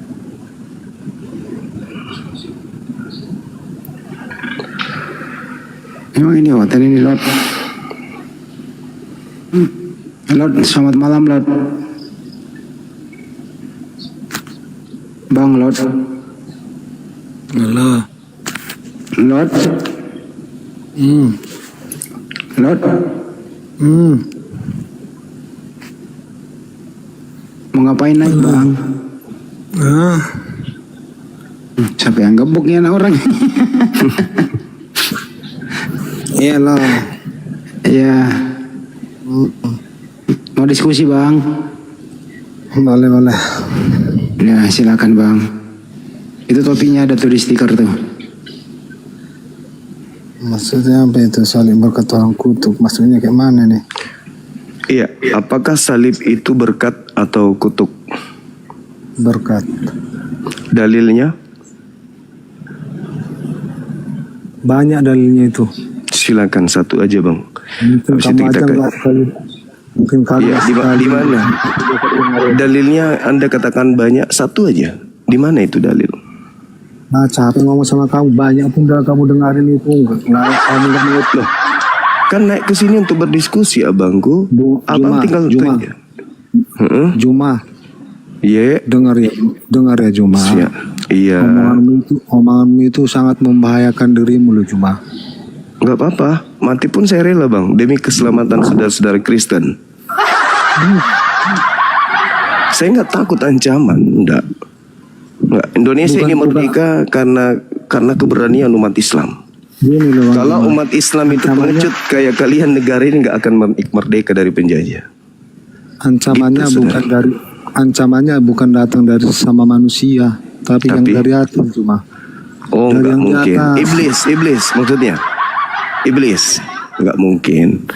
Iblis itu takut sama orang-orang yang kemudian Saya udah mempertuangkan sering dirinya. perhatikan gini Juma, saya udah sering perhatikan kalau Juma itu pas live sering akunya terpental. Kamu sadar lah Juma, kenapa sih akunya Ya, terpental? karena ditombak sama orang-orang Kristen pemakan babi di bawah. Ya, Karena pengaruh alkoholnya itu naik ke kepala. Yang tadinya di lambung naik di kepala, stres dengarkan Bang Suma mengajarkan kebenaran, akhirnya emosi, dilaporlah akun saya. Seperti kebohongan Anda tadi barusan mengatakan bahwa kalau salib menurut itu saya, kebohongan menurut Anda saya barusan. itu bukan karena ada Gimana? itu karena perkataanmu itu tidak Oh, enggak cocok dong. didengar sama manusia, makanya akunmu terlempar sering. Enggak cocok didengarkan oleh pasukan-pasukan sibilisisis Iya, karena yang suka berbohong. Kayak hidupmu Anda asik-asik mengatakan menghujat di Bible itu banyak data yang tertulis bahwa salib itu adalah berkat. Saya minta satu dalil aja langsung emosi karena memang nggak ada. Jadi gini aja Juma, itu kan ayat yang kau copot itu kan, yang kau copot-copot itu. Jadi kalau ayatnya yang bagus omongannya kayak mana itu, ada pertanggungjawaban ke sana. Ada. Yesus adalah utusan. Yesus adalah jalan, kebenaran dan hidup. Saya aminkan itu. Tapi giliran Anda mengatakan Yesus itu dikutuk, Anda lawan saya. Karena Yesus itu orang suci, Yesus itu orang benar, Yesus itu jalan menuju Tuhan. Kok dikutuk? Jadi yang dikutuk itu bukan Yesus. Kamu mengakuinya kayak gitu, tapi kalau seringkali kau hina Tuhan Yesus itu. Di mana saya menghina Tuhanmu? Apa hinaan saya? karena saya mengatakan dia netek. Itu ada dalilnya. Seorang nabi netek ke ibunya wajar. Yang salah itu kalau dia Tuhan netek, itu yang salah. Coba gini aja, kita nggak usah ribet seperti itu. Tolong tunjukkan datanya di dalam Bible, satu data saja, di mana dikatakan bahwa salib itu adalah berkat. Tunjukkan. Cuma kalau masalah itu mungkin udah 1, 2, 3 orang pendeta yang menerangkan itu sama. Tidak ada, lebih pintar jemaat daripada pendeta. Tadi ada buktinya. Pendeta cuma naik ke sini joget. Cuman jogetnya kelebihannya pendeta itu. Tapi gini loh Juma, kalau kami umat Kristen yang mengakui Tuhan Yesus itu sebagai Tuhan, sebagai Allah, Allah Maha Kuasa, Allah pencipta segalanya. Tapi dibunuh manusia. Kuasa tapi dibunuh, gimana ini? Kami sudah merasakan sering mujizat-mujizatnya. Iya, betul. Yesus berkata di dalam Matius 24 nomor 24 bahwa Yesus palsu itu akan melakukan banyak mujizat sekiranya mungkin menyesatkan orang-orang pilihan juga. Jadi kalau kalian banyak bermujizat harus, karena Yesus akan mengusir orang Kristen yang banyak bermujizat. Matius 7 nomor 22, 23, pada hari terakhir nanti banyak orang Kristen yang akan memanggil aku Tuhan, bernubuat pakai namaku, mengusir setan pakai namaku, bermujizat pakai namaku. Pada saat itulah juga aku akan berterus terang kepada mereka, enyahlah daripada aku, kalian adalah semua pembuat kejahatan. Kalian harus bermujizat, harus menggenapi itu, harus. Sesuai omonganmu yang tadi, dia bermujizat sesuai namanya. Tapi yang dikatakannya benar loh. Kau sembuhkan saya dalam nama Yesus. Iya, tapi kan diusir ujungnya. Kalian diusir. Percuma. Yesus itu ada dua, Yesus asli, Yesus asli dan Yesus sibilisisis. Ada dua Yesus itu. Kebetulan yang kamu ikuti Yesus sibilisisis, bukan Yesus anak Maria yang kamu ikuti. Kalau memang setiap omongan yang memakai nama Tuhan Yesus itu salah, kenapa setiap pada saat ngomong sama seseorang melalui penyakit dia dapat sembuh? Karena bermujizat dibantu oleh setan. Baca Matius 7, baca Matius 7, baca Matius 7. Emang setan bisa menyembuhkan? Buktinya orang yang menyembuhkan pakai nama Yesus itu diusir Yesus. Baca Matius 7 nomor 22 nomor 23. Itu dalil kawan. Jangan egois. Sayangi dirimu, jangan kamu iman buta. Sayangi akhiratmu. Kalau kau mati dalam keadaan Kristen, kata Yesus, enyahlah daripadaku, engkau adalah pembuat kejahatan. Itu dalil di Biblemu, jelas itu. Wa ikhwanuhum yamuddunahum fil ghayyi tsumma la yukassirun. Itu di kitabku. Tapi kan kau enggak beriman di kitabku, maka saya kasih kitabmu. Di kitabmu mengatakan orang yang bermukjizat mengusir setan pakai nama Yesus kelak akan diusir oleh Yesus ke neraka. Tertulis di mana?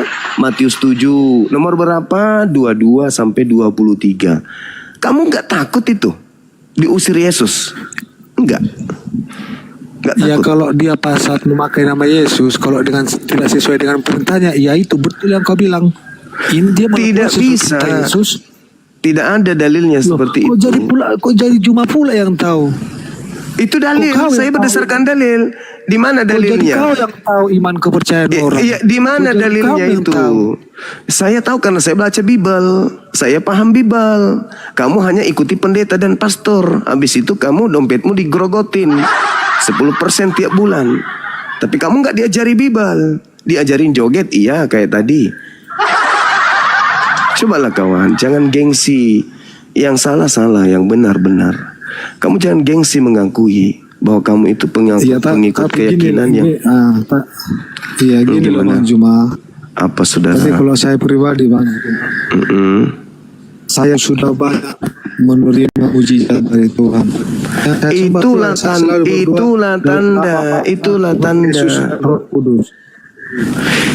Itulah tanda daripada pengikut Yesus palsu. Cuma berpikir yang logik gini. Apa itu? Pernah dulu satu saat Pernah dulu saya mengalami Apa itu, sakit Bang? penyakit yang diponis dokter harus operasi, harus sekian. Tapi saya berdoa sungguh masuk kamar di dalam nama Bapa Allah, Putra dan Roh Kudus. Saya dengan meneteskan air mata, sakit saya kok bisa hilang, kok bisa sembuh, dan dinyatakan oleh dokter tidak usah lagi operasi. Penyakit kamu sudah nggak ada lagi. Itu saya berpikir, oh ini berkat buat saya. Kalau gitu hapus saja rumah sakit. Saya gimana itu? Iya. Itu berkat dari Tuhan. Saya dulu Itu berkat dari waktu dari SMA. Tuhan yang saya Dulu waktu saya SMA di sebuah desa namanya Desa Poreang, Dusun Kuluri ya, di Hombes. Di situ perkampungan orang Toraja yang pensiun TNI. Di situ banyak sekali anjing. Nah, namanya Toraja, orang Toraja saudara-saudara kita itu kan pelihara anjing banyak, minimal 3 ekor satu rumah. Musim itu adalah musim anjing gila. Jadi tetangga saya itu namanya kalau nggak salah Mama Ale, tetanggaan dengan Mama Roge. Waktu itu dia tukang beli coklat. Tiba-tiba suaminya digigit anjing gila, rabies. Sudah 3 hari tidak dibawa ke rumah sakit. Nah, nenek saya minta tolong. Nak, ya kenapa nek? Itu Mama Roge suaminya digigit sama anjing. Lalu kamu tolong pergi lihat di rumahnya. Untuk apa? Lihat aja dulu. Begitu saya ke rumahnya, saya sangat kasihan melihat itu bapak. Akhirnya apa yang terjadi? Dia dikasih air minum, dia takut dengan air. Sementara dia tidak minum sudah 3 hari. Jadi kubuka mulutnya, habis itu kuludahin masuk. Tutup, dan sampai 5 menit dia siuman. Sejak itu saya dikenal spesial penyakit rabies. Sampai hari ini tadi pendeta ada yang rabies, alhamdulillah sembuh dia. Caranya saya sembuhkan adalah baterainya kubuat suak. Akhirnya dia sembuh, turun, kegilaannya berhenti seketika. Gitu. Kamu terlalu mengagungkan dirimu sendiri, itu namanya cuma. Itu fakta, itu Kamu real, orang semua terlalu jadi saksi tadi. Ribuan orang sendiri. jadi saksi di sini. Ribuan tadi orang jadi saksi di sini. Ya, kalau ada orang dipatok ular kobra, cari Bang Zuma. Cuman liurnya doang. Kalau nggak percaya, besok kamu ke sini, kita ke taman perkebunan hewan. Di situ ada kobra berbisa. Kamu tusukkan pantatmu dengan kobra itu, saya akan kasih kamu air liur saya. Insya Allah 1 kali 2 meter pasti sembuh kamu itu. Udah melampaui batas, udah melampaui batas kemampuan manusia itu. Sembuh, kamu nggak akan sakit lagi. Percaya sama saya. Nggak akan pernah. Akan percaya sama kamu. Tidak sakit lagi, gimana mau sakit, langsung mati kok. Masa Dari cara kamu bicara, dari cara kamu bicara, ya orang mau percaya sama kamu cuma. Lah, itu fakta kawan. Kalau namanya yang itu mengajarkan, fakta, itu real. Kalau kamu nggak percaya, silakan ke Makassar, cari ular kobra yang paling berbisa. Saya cuman butuh waktu paling lama 10 menit, Anda sembuh. Percaya sama saya. Nggak lagi Anda teriak, nggak lagi Anda merasa kesakitan, nggak lagi kejang-kejang. Hanya ludah saya sedikit saja, seret, langsung dibungkus, sembuh. iya. Nah gitu dong. Dikubur. Orang-orang di sini bisa menilai itu. Omongan itu nggak ada yang logika cuma. Lah, Nggak logika. nggak logika katanya. Alamak, nggak logika. Kembali ke tema Setahu kita. Kembali ke tema. Boleh? Nggak sanggup? Karena ternyata salib itu adalah kutuk. Itu kan bagimu. Saya membahas dalil Bible. Bukan Iya, bagi Bang saya. Juma. Iya, Bang Juma. Itu kan Abang Juma yang nuliskan, kamu yang nuliskan. Ini tema ini. Apakah salib Iya, itu berkat siapa yang atau nulis? kutuk? Siapa dulu yang nulis ini? Nah, apapun tulisannya di sini, saudara Ya, siapa tinggal dulu? jawab. Ya, ini Seperti siapa yang jawaban mengerti? Anda, salib itu Ini adalah siapa yang berkat. mengerti? Saya minta dalil. Sekarang Mana saya dalilnya? tanya, ini yang mengetik siapa? Mana dalilnya, saudara? Kalau salib itu berkat, mana dalilnya? Sini kita Sekarang uji. tanya dulu, yang menulis ini siapa? Coba, yang menulis judulnya siapa? Abangmu, Bang Suma. Nah, itu berarti itu kan menurutmu. Ini pertanyaan, saudara. Salib itu berkat atau kutuk? Ya saya udah Saya udah bilang itu berkat bagi saya. Dalilnya mana? Dalil kau bilang udah banyak dalil itu. Mana? Satu aja. Dalil. Satu aja. Kurasa nggak satu dua orang tiga lagi yang ceritakan yang ngomong itu sama kamu. Mana Bukan dalilnya? itu. Satu aja satu. Ada nggak dalilnya? Banyak. Ya satu aja coba kasih saya. Kalau ada dalilnya, besok saya nikah lagi. Ya, nih. Kalau salib itu kalau salib itu kutub memang ada dalilnya Bang Juma? Ada. Ya coba. Ulangan 21, 22, 23. Oh ada dalilnya ya kalau salib itu kutub ya. Ada Galatia 3 nomor 13 ada. Nah sekarang dalilnya salib itu berkat di mana? Ya, sekarang Jadi orang yang menjadikan salib itu sebagai lambang, terus sampai pede pakai kalung ada lambang salib. Itu kalung lambang kutuk. Salib itu lambang kutuk. iya sekarang Juma kutuknya kutuk apa dulu Juma memang kutuk. Ya kutuk. Cuma Begitu kalau dong. kamu ya Jadi bukan kalau berkat. udah namanya kutuk, kalau udah namanya dikutuk Diakui dia. Diakui gitu dong. Jadi salib itu kutuk ya teman-teman Kristen. Salib itu bukan menebus dosa, tapi salib itu adalah kutuk dari Tuhan. iya kutuk gara-gara apa dulu? Kutuk karena Enggak ada kutuk gara-gara apa? Kutuk gara-gara melakukan dosa yang sepadan dengan hukuman mati. Gitu kawan. salib itu kutuk itu gara-gara dosa manusia itu Juma. Iya, Jadi makanya gara-gara dikutuk karena dosa. Kan dikutuk karena dosa. Dia terkutuk untuk apa dulu sekarang? Untuk menebus dosa manusia. Itu Karena menurut pada zaman- Kristen, itu penambahan demi untuk melegalkan penyembahan terhadap sivilisasi. Tapi faktanya tidak ada Tuhan membunuh kemudian orang untuk menebus dosa orang lain, gak ada. Bahkan orang Yahudi kalau mengorbankan hewan, dia cari hewan yang suci, bukan korbannya itu hewan yang Gini loh, Juma. terkutuk. Gitu loh kawan. Gini loh Juma, sebetulnya Bang Juma tahu sendiri apa maksud dan tujuan datang ke bumi ini. Apa tujuannya datang untuk mengajak Bani Israel kembali kepada hukum Taurat? Bukan, gini Apa? waktu di zaman Nabi Nuh, tahu ceritanya zaman Nabi Nuh Juma? Kenapa Nabi coba? Nuh? Di zaman Nabi Nuh, waktu bumi dilalu lantakkan dengan banjir, kenapa itu terjadi? Karena 3 orang pun disuruh Tuhan nyari orang yang percaya sama dia. Nuh tidak boleh mendapatkan, tidak boleh. Cuman hanya dia sendiri yang percaya sama Tuhan itu. Gara-gara itu kenapa? Dia menghanguskan. Apa sih bro? Kangen nyambung bro. Ya. Maksud saya Bang, kenapa Yesus datang supaya manusia tidak mati seperti di zaman Nabi Nuh. Lah, buktinya Kristen bermatian. Bermatian ya bermatian ya mati satu-satu lah. Itu bukan untuk khusus untuk Kristen itu Bang Juma. Itu untuk semua manusia. Ya, terus Yesus datang itu menebus apa?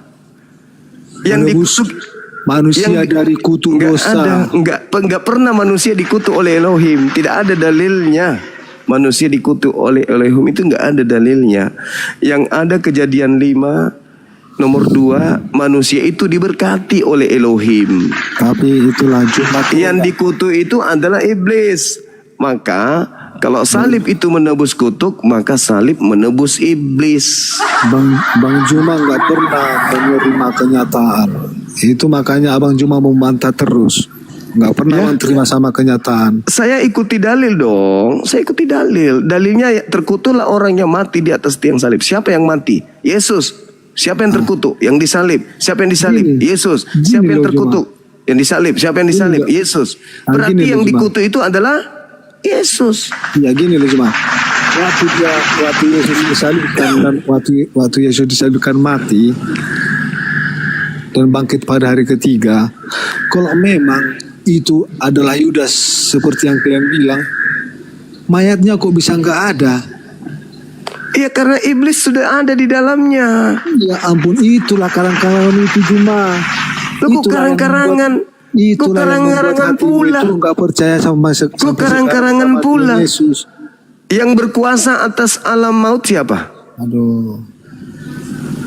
Buktinya dia pada hari ketiga bangkit. Maria Magdalena pergi ke kuburan. Itu sudah mayatnya dinubuatkan sudah tidak oleh ada lagi. Yesus. Kenapa tidak ada? Itu Yesus sudah Dia sudah menubuatkannya. bangkit dari Kemudian di kubur. dalam Yohanes Maka dia 12 menampakkan. nomor 30, Yesus sudah menubuatkan bahwa iblis itu akan dilemparkan keluar. Itu kata Yesus sendiri, bukan kata saya. Di dalam kitab saudara dikatakan oleh Yesus seperti itu, bukan kata saya. Di dalam Yohanes 12 nomor 31. Itu Yesusnya yang mengatakan itu, bukan Bang Suma yang mengatakan. Iblis akan dilemparkan keluar dari mana? Dari kubur. Jadi yang keluar dari kubur itu adalah Sibilisis. Begitu saudaraku Lor. Jangan gengsi dong bang. Usianya abang ini berapa tahun? 70? 72? Masih muda. Kirain sudah 27. Masalah Bang Juma. Enggak nyambung juga sama Bang Juma. Oke Bang ya. Oke Nggak saudara. nyambung juga. Itu narasimu aja yang kau buat Bang Juma. Enggak pernah kau. Saya berdasarkan dalil kawan. Yohanes 12 nomor 30 dengan 31 32. Coba Iblis bilang apa dibilang begitu. Nah, Yesus mengatakan bahwasanya sekarang berlangsung penghakiman atas dunia ini. Sekarang juga penguasa dunia ini yaitu iblis datang dan dilemparkan keluar. Keluar dari mana? Keluar dari kubur. Sekarang juga iblis ini akan dilemparkan keluar. Bukan dari surga, tapi dari kubur. Ya gini Bang Juma, itu kuburnya kubur siapa dulu Bang Juma? Kuburnya Yusuf Arimatea. Jadi gimana tanggapan Bang Juma tentang yang waktu Yesus disalibkan ada orang di sebelah kiri dan sebelah kanannya, yang di sebelah kanan mengakui kesalahan dan Yesus menyatakan engkau akan bersamaku bersama Bapa di surga di taman Firdaus. Itu bohong. Itu bohong. Ya, itulah yang membuat kami itu tidak percaya sama Tuhan Yesus. Sekarang Kamu anggap semua omongan Tuhan Yesus itu benar bohong. tidak orang itu hari itu juga ke Firdaus? Betul tidak? Betul tidak? Itu dia. Betul tidak? Betul tidak? Itu Orang dia itu yang ke Firdaus. Oke lah, Bang Juma ya. Betul tidak Sampai orang yang digantung di sampingnya itu ke Firdaus hari itu juga? Betul tidak? Kalau betul, berarti bukan cuma Yesus yang terangkat ke surga. Penjahat itu juga yang naik ke surga. Hah? Penjahat Kalau mana naik ke surga?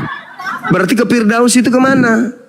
Yang sebelah kanannya, yang Ke sebelah Firdaus. kirinya itu tidak naik. Yang sebelah kanannya naik ke Firdaus hari itu juga.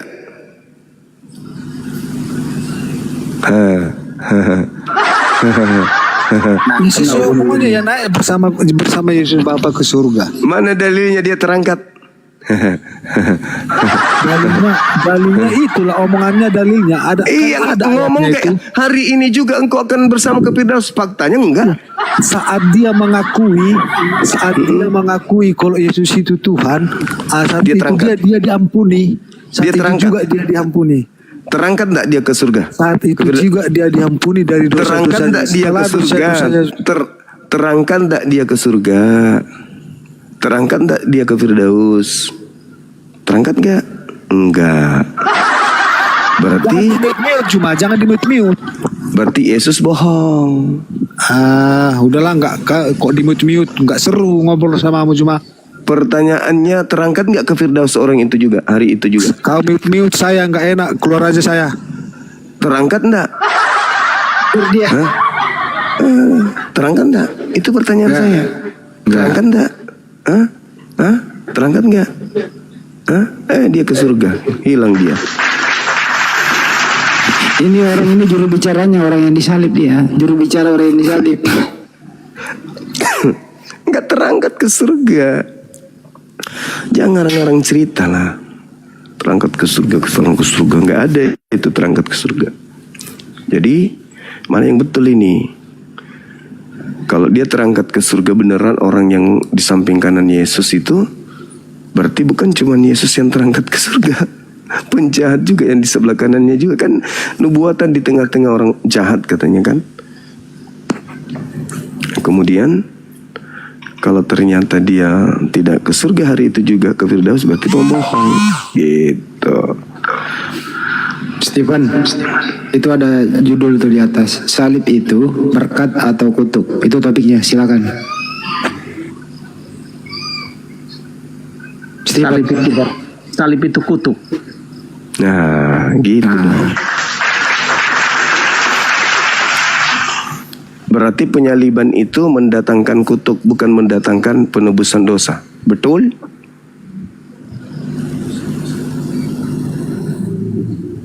Iya, yang mati di atas kayu salib itu menjadi terkutuk oleh karena dosa manusia. Oh, berarti yang masuk ke neraka yang disalib itu? Yang disalibkan itu nggak pernah masuk ke dalam neraka.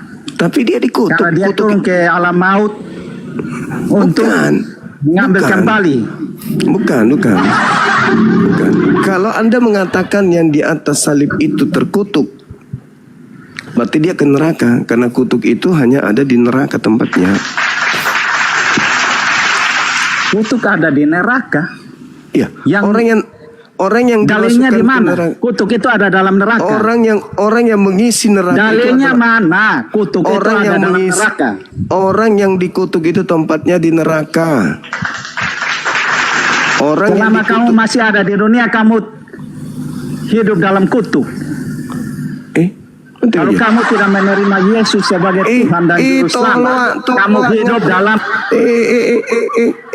dia saja dikutuk. Kenapa saya harus terima orang yang dikutuk? Dongo-dongo ini. Hei, sadar kau.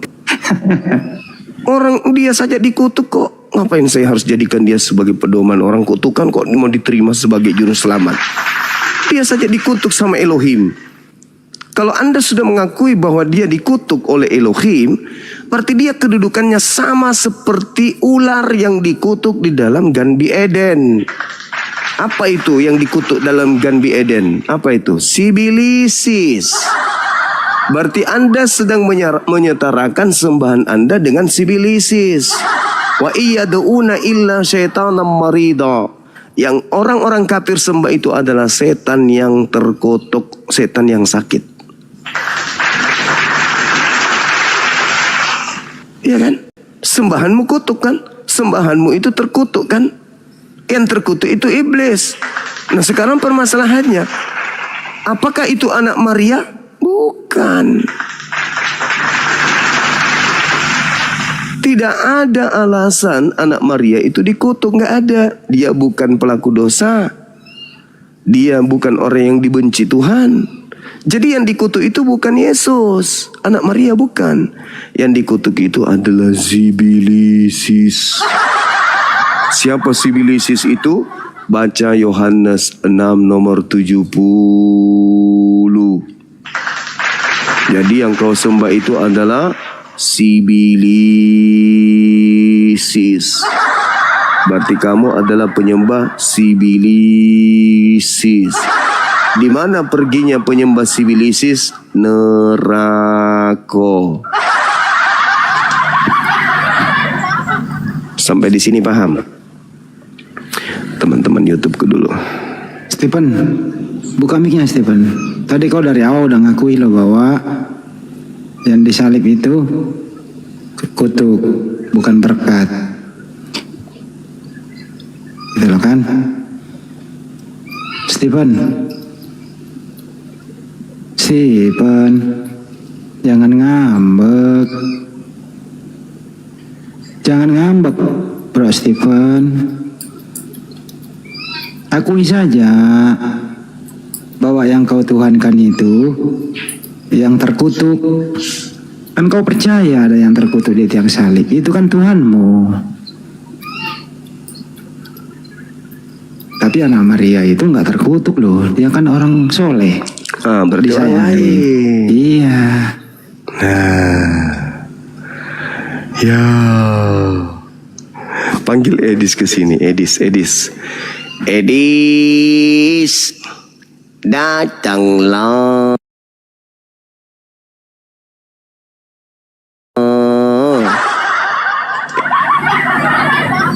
Kiamat, si CP, RK Agatha dan juga Mikana datanglah. Bohong kalau kamu nggak tahu Bang Suma lagi live, bohong. Mana si Edis itu yang suka kali muncul di komal-komal kita kalau kita lagi banyak. Turunkan yang lain, turunkan yang lain. Kita berdua saja. Nah ini saatnya kamu ke sini. Udah berapa kali aku buka komal, kau nggak pernah nongol.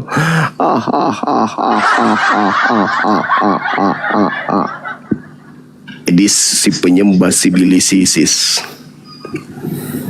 Gak ada perlawanan, gak ada. Kalau dikunci dengan tema udah selesai. Innalillahi wa inna ilaihi raji'un. Kalau temanya sebenarnya ini anak kecil juga bisa menjawab kalau dia jujur ya. Ini untuk hidup mati agamanya ini Bang Andi. Iya, kunciannya di sini. Kuncinya di sini. Kuncinya di sini. Gimana dong? Kalau kita itu kutuk itu ya apa? Salib itu ya tempatnya orang terkutuk. Wah, Al-Quran surah Al-Maidah ayat 33 itu jelas itu. Jadi gimana dong? Tapi si Stephen ini memanfaatkan itu untuk menjadi Kristen. Untuk Karena jadi soalnya Kristen kalau harus percaya salib. Iya, kalau nggak ada salib nggak ada Kristen toh Stephen. Nah, betul. Jadi kalau nggak ada kutuk nggak ada Stephen. Betul. Udahlah, Stephen berhenti jadi Kristen aja. Apa kayak agamamu, jangan kutuk lah. Mencari yang lain yang lebih keren. Emang ini topi ini ngeri-ngeri sedap ini. Soalnya basicnya di sini. Iya. Jantungnya ya, Banyu, jantung. Jantung pertahanannya di situ dibongkar. Dan Paulus juga membuka rahasianya di dalam 1 Korintus 1 itu Bang Andi. 1 Korintus 1 nomor 23. Salib itu adalah satu kebodohan. Itu tertulis begitu di dalam kitabnya mereka. Betul.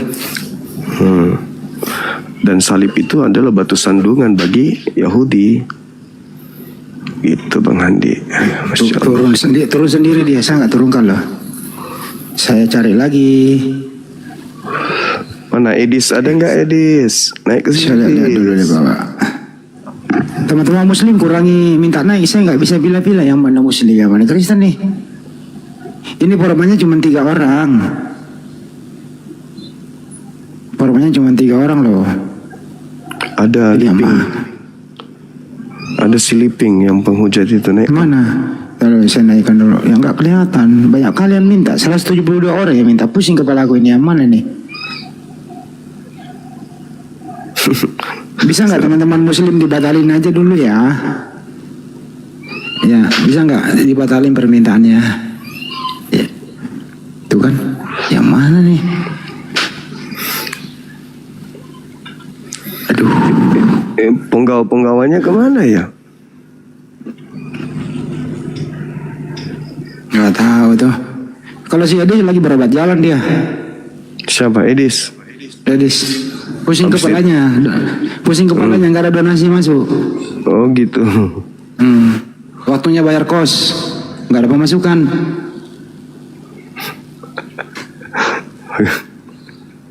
Pusing kepala. Kalau si Mikana juga pusing, dihajar oleh Tritung. Oh gitu. Kalau si Liping yang naik, dihajar oleh Tritung juga. Susah, mereka yang ribut sendiri. Ya. Ada laporan Edis lagi ngopi sama sibilisis katanya. Boleh juga tuh. Black. Diukaminya Black. Kalau nggak ganti satu, ya nggak mau.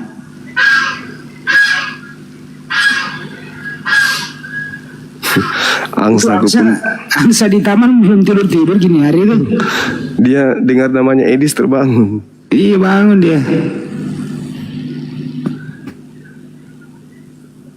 Takut kali itu angsa disalib. Bangun dia. Mana yang Kristen? Teman Muslim tolong dong, jangan dulu minta naik. Pusing pala berbi yang mana ini? pendetanya tadi nantang debat, bisanya cuma joget, gak ada ilmu. Coba yang ini apa nih? Pesan khusus nih, selamat malam nih. Pesan khusus. Pesan khusus 1 2 3. 1 2 3 nggak bersuara, ganti ya. Cepat. Oke, dipercepat nih. Siapa yang menaik? Yang Kristen ini kali. Kan? Kebanyakan ya minta naik, banyak yang mana ini? Semua. Aduh, jualan Banyoma buka sendiri begini. Premi Banyoma masuk ke tempatnya si Bom modal congor doang. 7 lawan 1. Kecilin, suara kita kecilin. Iya, disetel. Padahal pesawat saya sudah full, tapi disetel, ngecilin. Gak adil dia. Saya ke tempat mereka pada kaing-kaing semua. Giliran saya buka komasi ini gak ada yang datang. Karena memang kayak semua dia main kerubutan dia. Gitu, bukan kayak kera rebutan pisang, bukan? Ya kurang lebih. Nyuma buka sendiri loh. Nanti kalau bilang saya 1 lawan 1 saya turun. Saya naik di sini cuma bantu Banyuma naikin. Kalau Anda bilang Andi turun, saya 1 lawan 1 saya turun. Halo saudara, disapa Bang Andi. Kasanova, apa kabar? Assalamualaikum Bang. Waalaikumsalam. Bang Andi, Assalamualaikum Warahmatullahi wabarakatuh. Gimana Bang?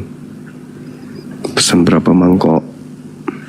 Bang Kasanova udah ya, salim dulu ya. Kita cari hotel dulu ya. Ya semoga sehat kasih, Bang. Bang Suma. Amin. Sahabat Kasanova. Assalamualaikum. Waalaikumsalam.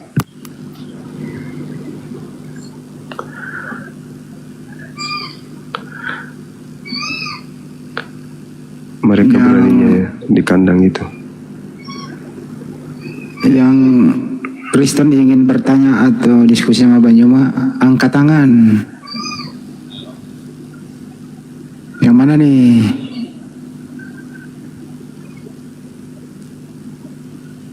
Ayo.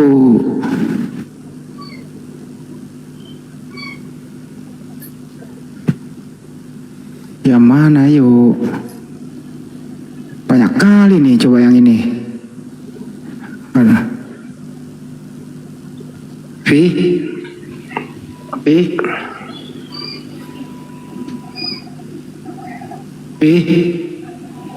Udah nggak mau ngomong. Apa sih tuh? Salib itu berkat atau kutuk? Ayo. Topik bagus loh ini.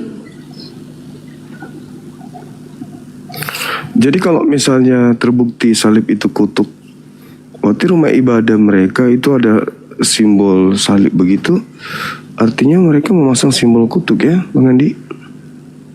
Ya mau apa lagi, dia harus jujur. Kalau udah jujur, enak kita diskusinya, kita maklumi, kita toleran. Betul sekali. Gitu aja, nggak kita nggak hakimi di sini kok. Nggak maksa juga pindah agama, nggak.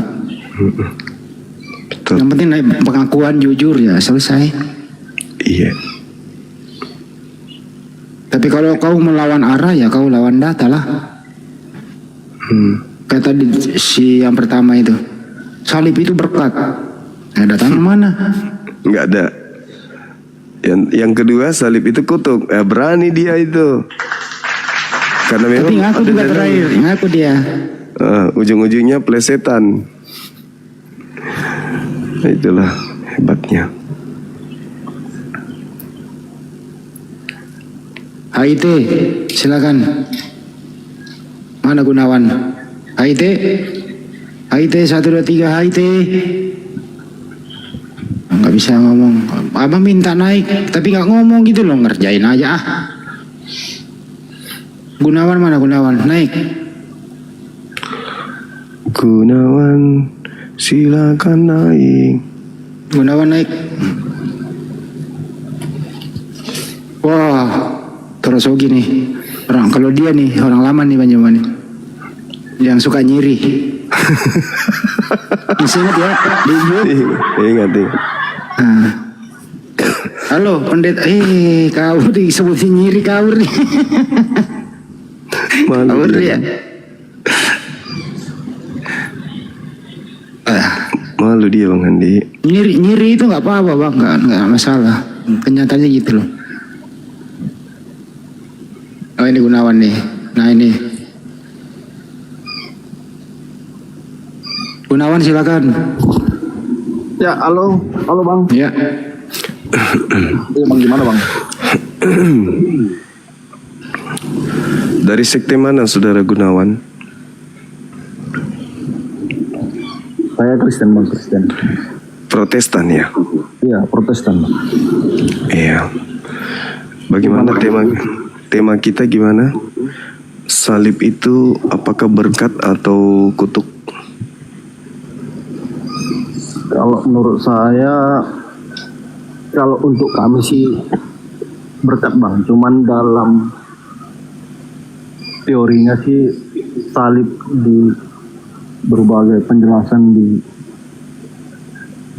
sudut pandangnya agama lain itu mungkin kutuk Bang bagi mereka gitu sih Bang. Kalau salib itu berkat, berarti iblis adalah pahlawan bagi Kristen. Kenapa bisa disebut iblis Bang? Karena jelas dikatakan iblis terlibat di dalam prosesi sebagai aktor penyaliban. Misalnya ketika Yudas berkhianat, itu kan karena dirasuki iblis. Dan Yesus sendiri mengatakan di dalam Yohanes 6 nomor 70, Yudas itu adalah iblis. Iya. Berarti saudara Kristen menerima karya iblis kan gitu? Bukan begitu sih Bang. Itu kan perspektifnya agama yang berbeda sih Bang itu. Perspektif kita kan memang beda-beda. Cuman gini Bang, kalau saya sih kan memang untuk di ayat-ayat Alkitab itu kan saya tidak hafal semua. Cuman tadi kan saya juga melihat diskusi Abang sama Pak Pendeta, ya di situ kan sudah dijelaskan Pak Pendeta. Kalau saya lihat sih udah rinci sih Bang, udah jelas kan. Tapi ya memang perspektif kita sebagai penganut agama kan beda-beda. Jadi mau gimana pun kita diskusi Bang, yang namanya kita itu agamanya berbeda, pasti ya nggak akan ketemu Bang, gitu ya. Enggak, kita beda gitu. kalau saya sih bukan mau menyelaraskan iman kita. Kalau dalam Al-Quran surah Al-Ma'idah ayat 33, Ya. memang yang dikutuk ini, yang disalib ini adalah orang yang dimurkai, orang yang dikutuk. Di dalam Ulangan 21 nomor 22, nomor 23, yang disalib ini juga adalah orang yang dikutuk. Dan Paulus pun mengutip di Galatia 3 nomor 13, yang disalib ini juga adalah orang yang dikutuk.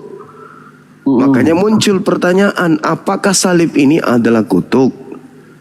Kalau salib ini adalah simbol kutuk, berarti Kristen mengambil simbol kutuk ini sebagai simbol keagamaan. Nah, implementasi daripada itu adalah bagaimana mungkin orang yang dikutuk Elohim bisa menyelamatkan manusia. Gitu loh Bang. Itu dalil. Jadi bukan sedang ingin menyelaraskan iman, enggak. Justru kitab Anda yang menyajikan bahwa yang disalib itu adalah orang yang dikutuk. Gitu loh. Nah, lalu bagaimana mungkin orang yang dikutuk Elohim ini bisa nyelamatin orang, sedangkan dia sendiri dikutuk? Iya.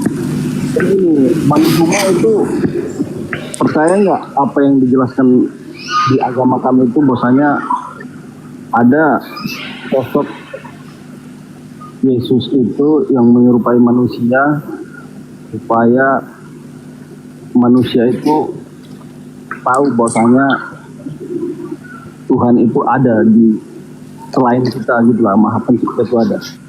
Iyalah, percaya dong. Tapi bukan berarti kami percaya Tuhan karena ada Yesus. Tidak. Alam semesta ini bukti adanya Tuhan. Toh Yesus datang ke atas muka bumi ini bukan ingin membuktikan bahwa Tuhan itu ada, enggak. Dia datang ke bumi ini untuk mengajak Bani Israel kembali kepada hukum Tuhan, yaitu hukum Taurat. Itu tujuannya datang, bukan untuk membuktikan bahwa Tuhan itu ada, tetapi membuktikan bahwa keselamatan bagi Bani Israel adalah kembali kepada hukum Tauratnya. Gitu kawan. Jadi Yesus itu, iya bang, ngerti. Gimana? Kan menurut pandangan abang. Itu menurut Yesus. Hidup kekal itu adalah mereka mengenal Engkau satu-satunya Tuhan yang benar dan mengenal Yesus yang Engkau utus. Dia datang untuk dikenal sebagai utusan Tuhan. Itu tujuannya datang. Bukan dikenal sebagai Tuhan. Supaya itu datang, Bung. Orang percaya bang, bahwasanya Yesus itu adalah jalannya keselamatan gitu loh bang. Ya, kalau kami, Yesus itu terus adalah pembuktian bahwasanya Tuhan kami itu memang betul-betul ada gitu loh bang. Nah, dan sekarang Yesus itu bahwasanya dia itu atas daripada manusia, makanya itulah yang kami sembah, dan dia membuktikan dengan dia mati dan bangkit lagi itu sih bang. Waduh, saudara, Yesus itu datang untuk Bani Israel sebagai nabi dan rasul kepada mereka untuk mengajak mereka kembali kepada hukum Tuhan. Bukan mengajak mereka untuk menuhankan Yesus, tidak. Orang Yahudi tahu Tuhan itu bukan manusia, bukan anak manusia. Orang Yahudi tahu bahwa Tuhan itu tidak serupa dengan manusia. Orang Yahudi tahu bahwa Tuhan tidak akan pernah mungkin tinggal di dunia ini apalagi menjadi manusia. Mereka tahu itu. Nah, sedangkan Kristen tidak mengerti tentang Tuhan.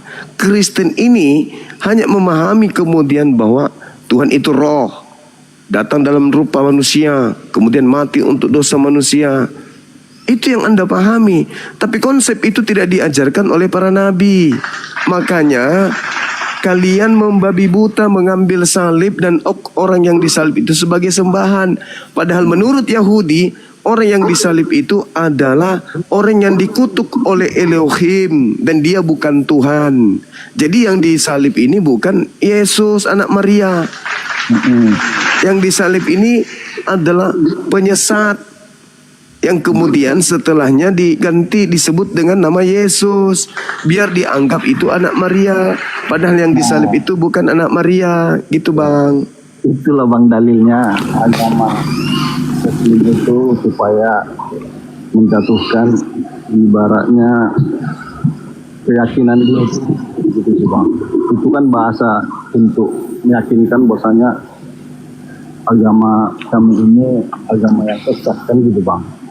Nanti juga ya yang berkompetensi seperti abang juga apologet juga mengatakan seperti itu, ya tetap juga klien dia tidak terima bahwasanya itu agama sesat kan gitu nih.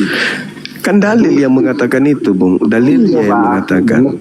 Sama juga apologi Kristen juga nanti kan dalil juga bang, sesuai dalil.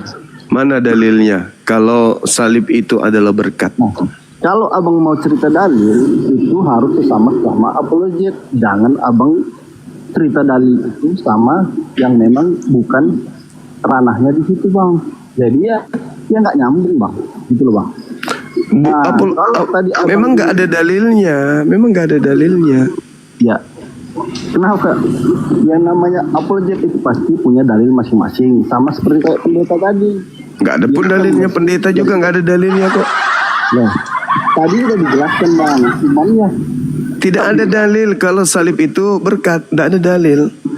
Yang ada dalilnya Pendeta pun sudah mengakui salib itu adalah kutuk.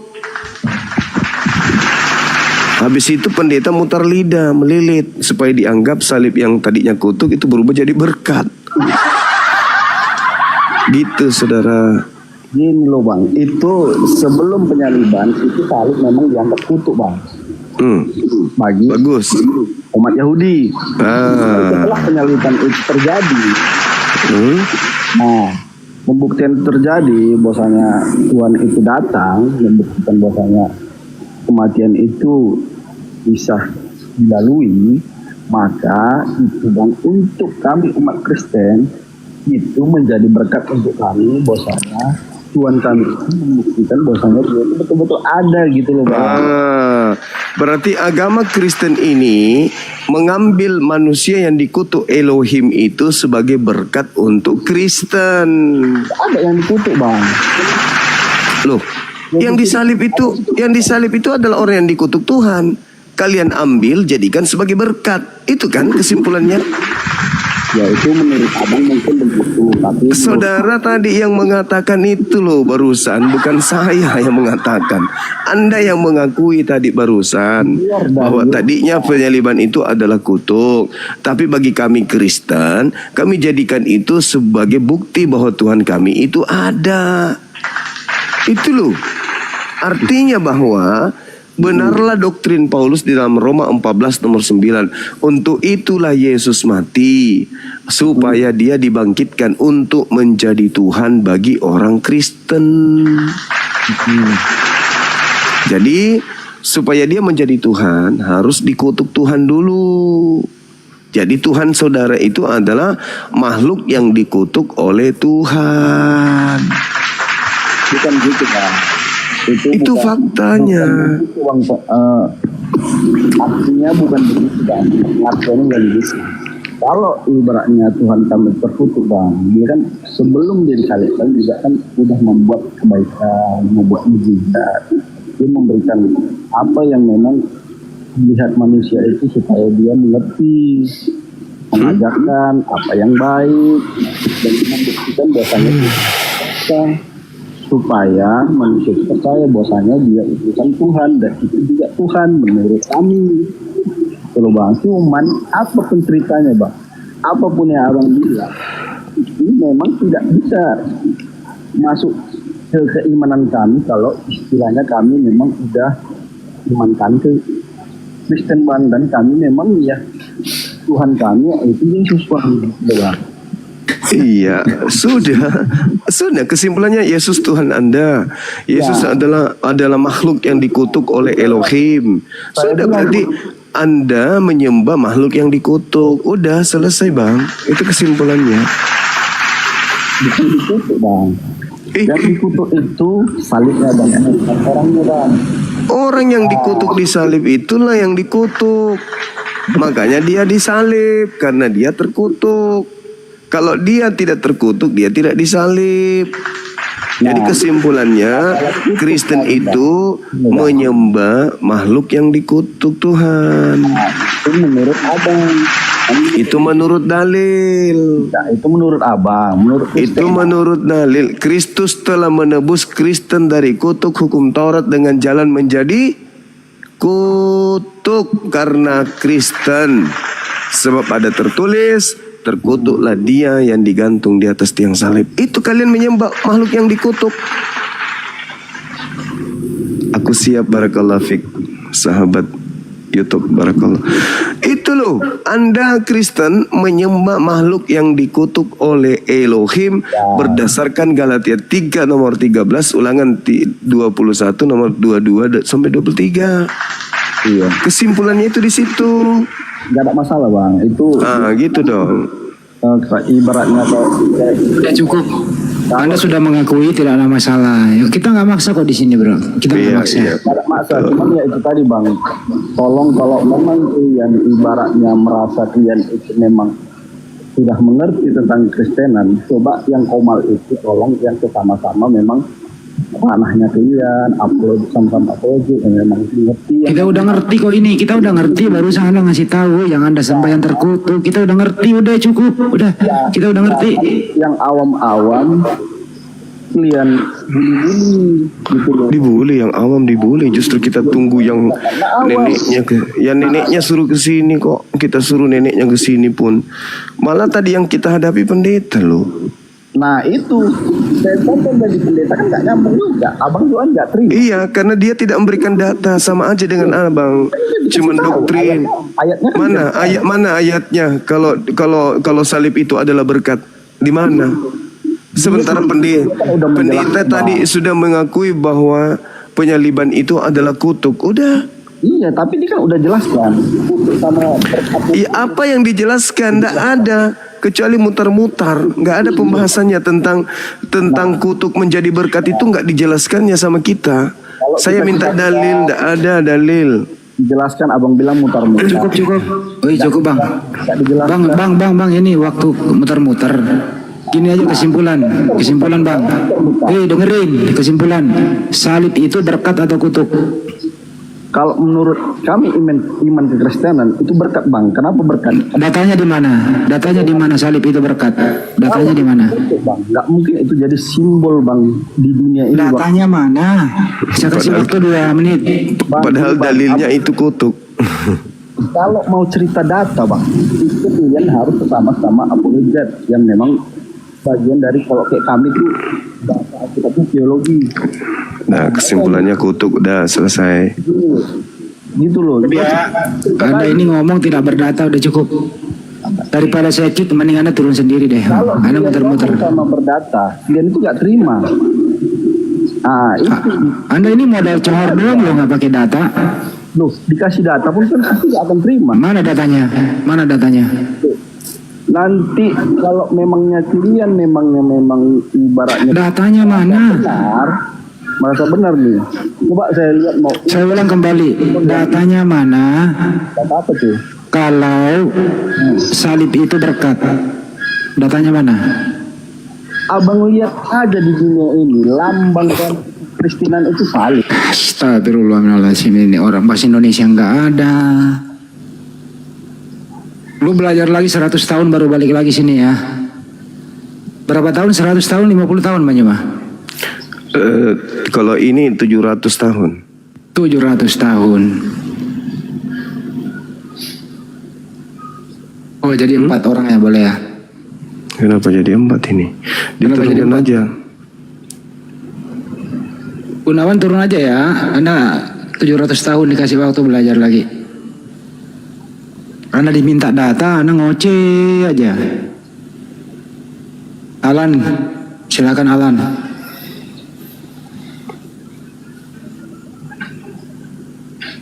Alan, salib itu berkat atau kutuk? Katanya berkat. Datanya mana? Begini, kemarin rencana mau mancing, tapi banjir. Saya pulang keserempet. Karena kepala aku kunci Inggris. Saya lupa datanya gitu. Itu jawabannya.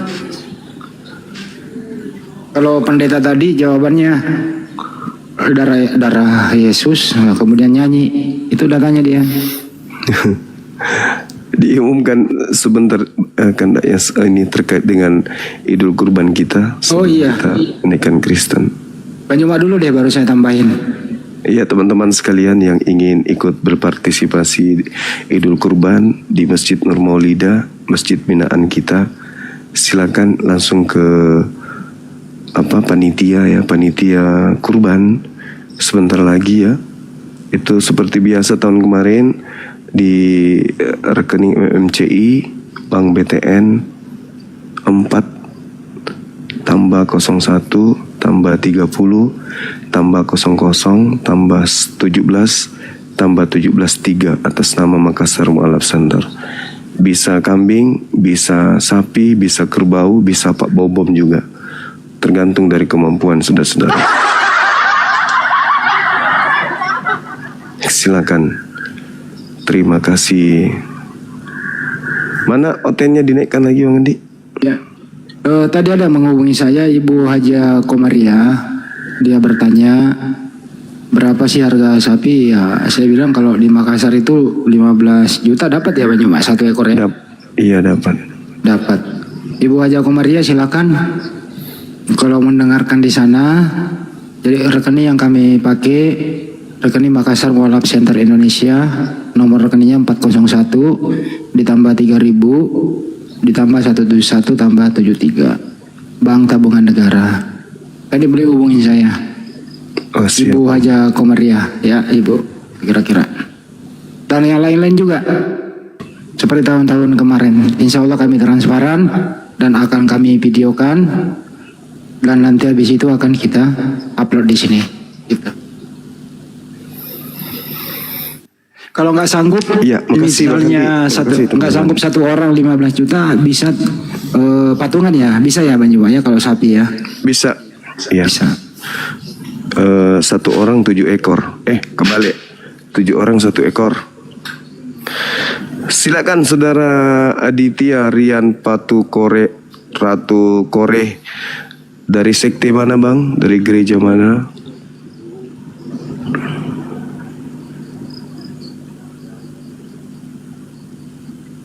Mak bicara mugi teh.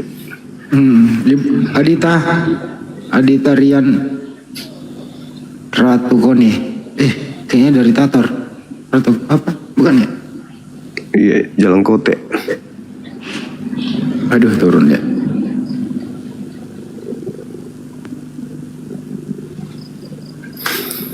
Ini saudaranya Luga. Oh iya. Enggak lah, ini mah orang Bekasi, Tambun. Bekasi Timur. Iya, Tambun Utara. Kau pikir Tampu Bolon atau Tambun? Tambun Utara mah ini mah Kali Mati sama Kali Gabus. Sudah direklamasi sekarang sama KDM. Waalaikumsalam. Maaf. Oke. Ya saya Gimana gabus. Kali Gabus gimana Gabus lancar ya? Tambun Utara bener. Ya iyalah, aku baru survei tadi di sana sama KDM lihat tuh. Kalimu udah bagus. Turunin kan? aja Bang. Yo. Kalau aku siang kerja di Kali Gabus Bang, baru pulang nih tadi. Waalaikumsalam. Waalaikumsalam. Gabus lagi digusur Bang Andi. Ya kan tadi aku di sono, tadi siang aku di situ. Ya udah ya.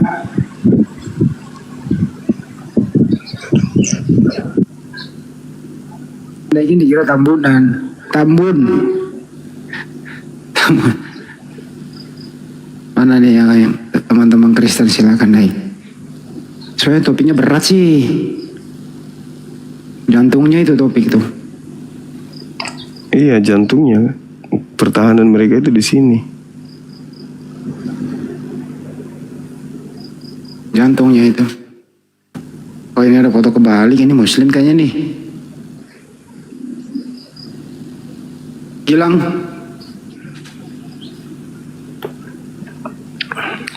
Yang mana yang mau nyumbang 1 ekor? Silakan. Bang Romeo. Halo. Romeo. Sebentar ya. Bang Romeo yang mana yang 1 ekor? Silakan. Oh, halo, assalamualaikum. Waalaikumsalam.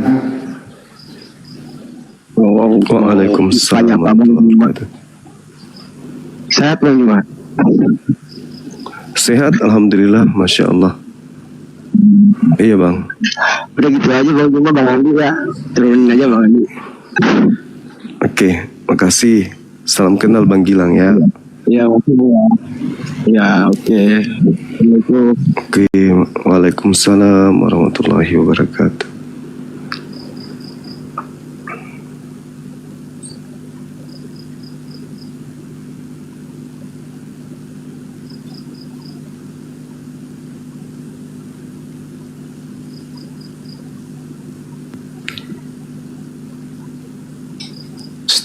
Steward. Ya Bang. Ada setengah apa nih? Setengah. Ya Bang, silakan Bang. Apa itu Bang? Mau bahas apa kita? Dari sekte mana Bang? Aku Pentakosta gue Bang. Oh iya, mantap. Itu topinya Bang, dibaca stikernya. Salib itu berkat atau kutuk? Silakan Bang.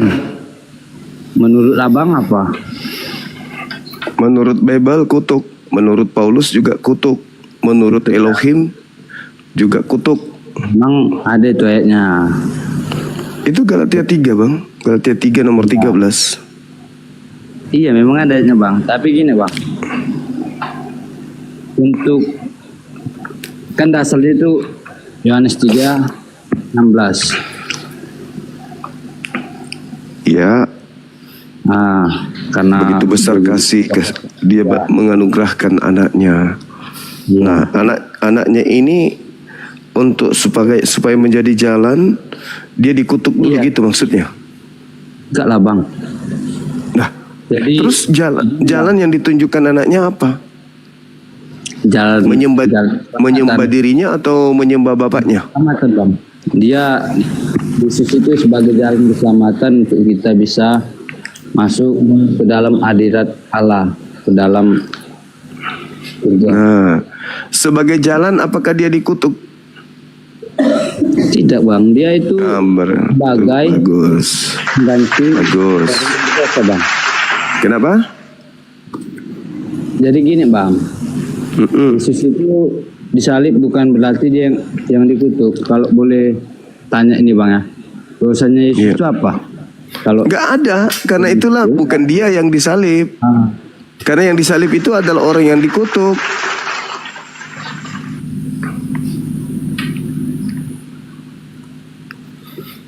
Yang disalib ini orang yang dikutuk, sedangkan Yesus tak ada dosa yang menyebabkan dirinya dikutuk. Jadi aku boleh jelaskan salib itu apa bang? Silakan. Oke, salib itu adalah tindakan penebusan, ya kan? Di Yang mana kedua, itu ada? Di mana Anda dapat definisi itu? Salib adalah tindakan penebusan. Salib itu hukuman bagi pelaku dosa. Itu yang betul. oke. Jadi gini bang, kembali lagi penyaliban Yesus itu punya arti dalam iman Kristen, yaitu sebagai tindakan pengorbanan yang dilakukan untuk menebus dosa. Itu doktrin Kristen, iya kita hargai. Tapi kita dudukkan dulu perkara salib itu.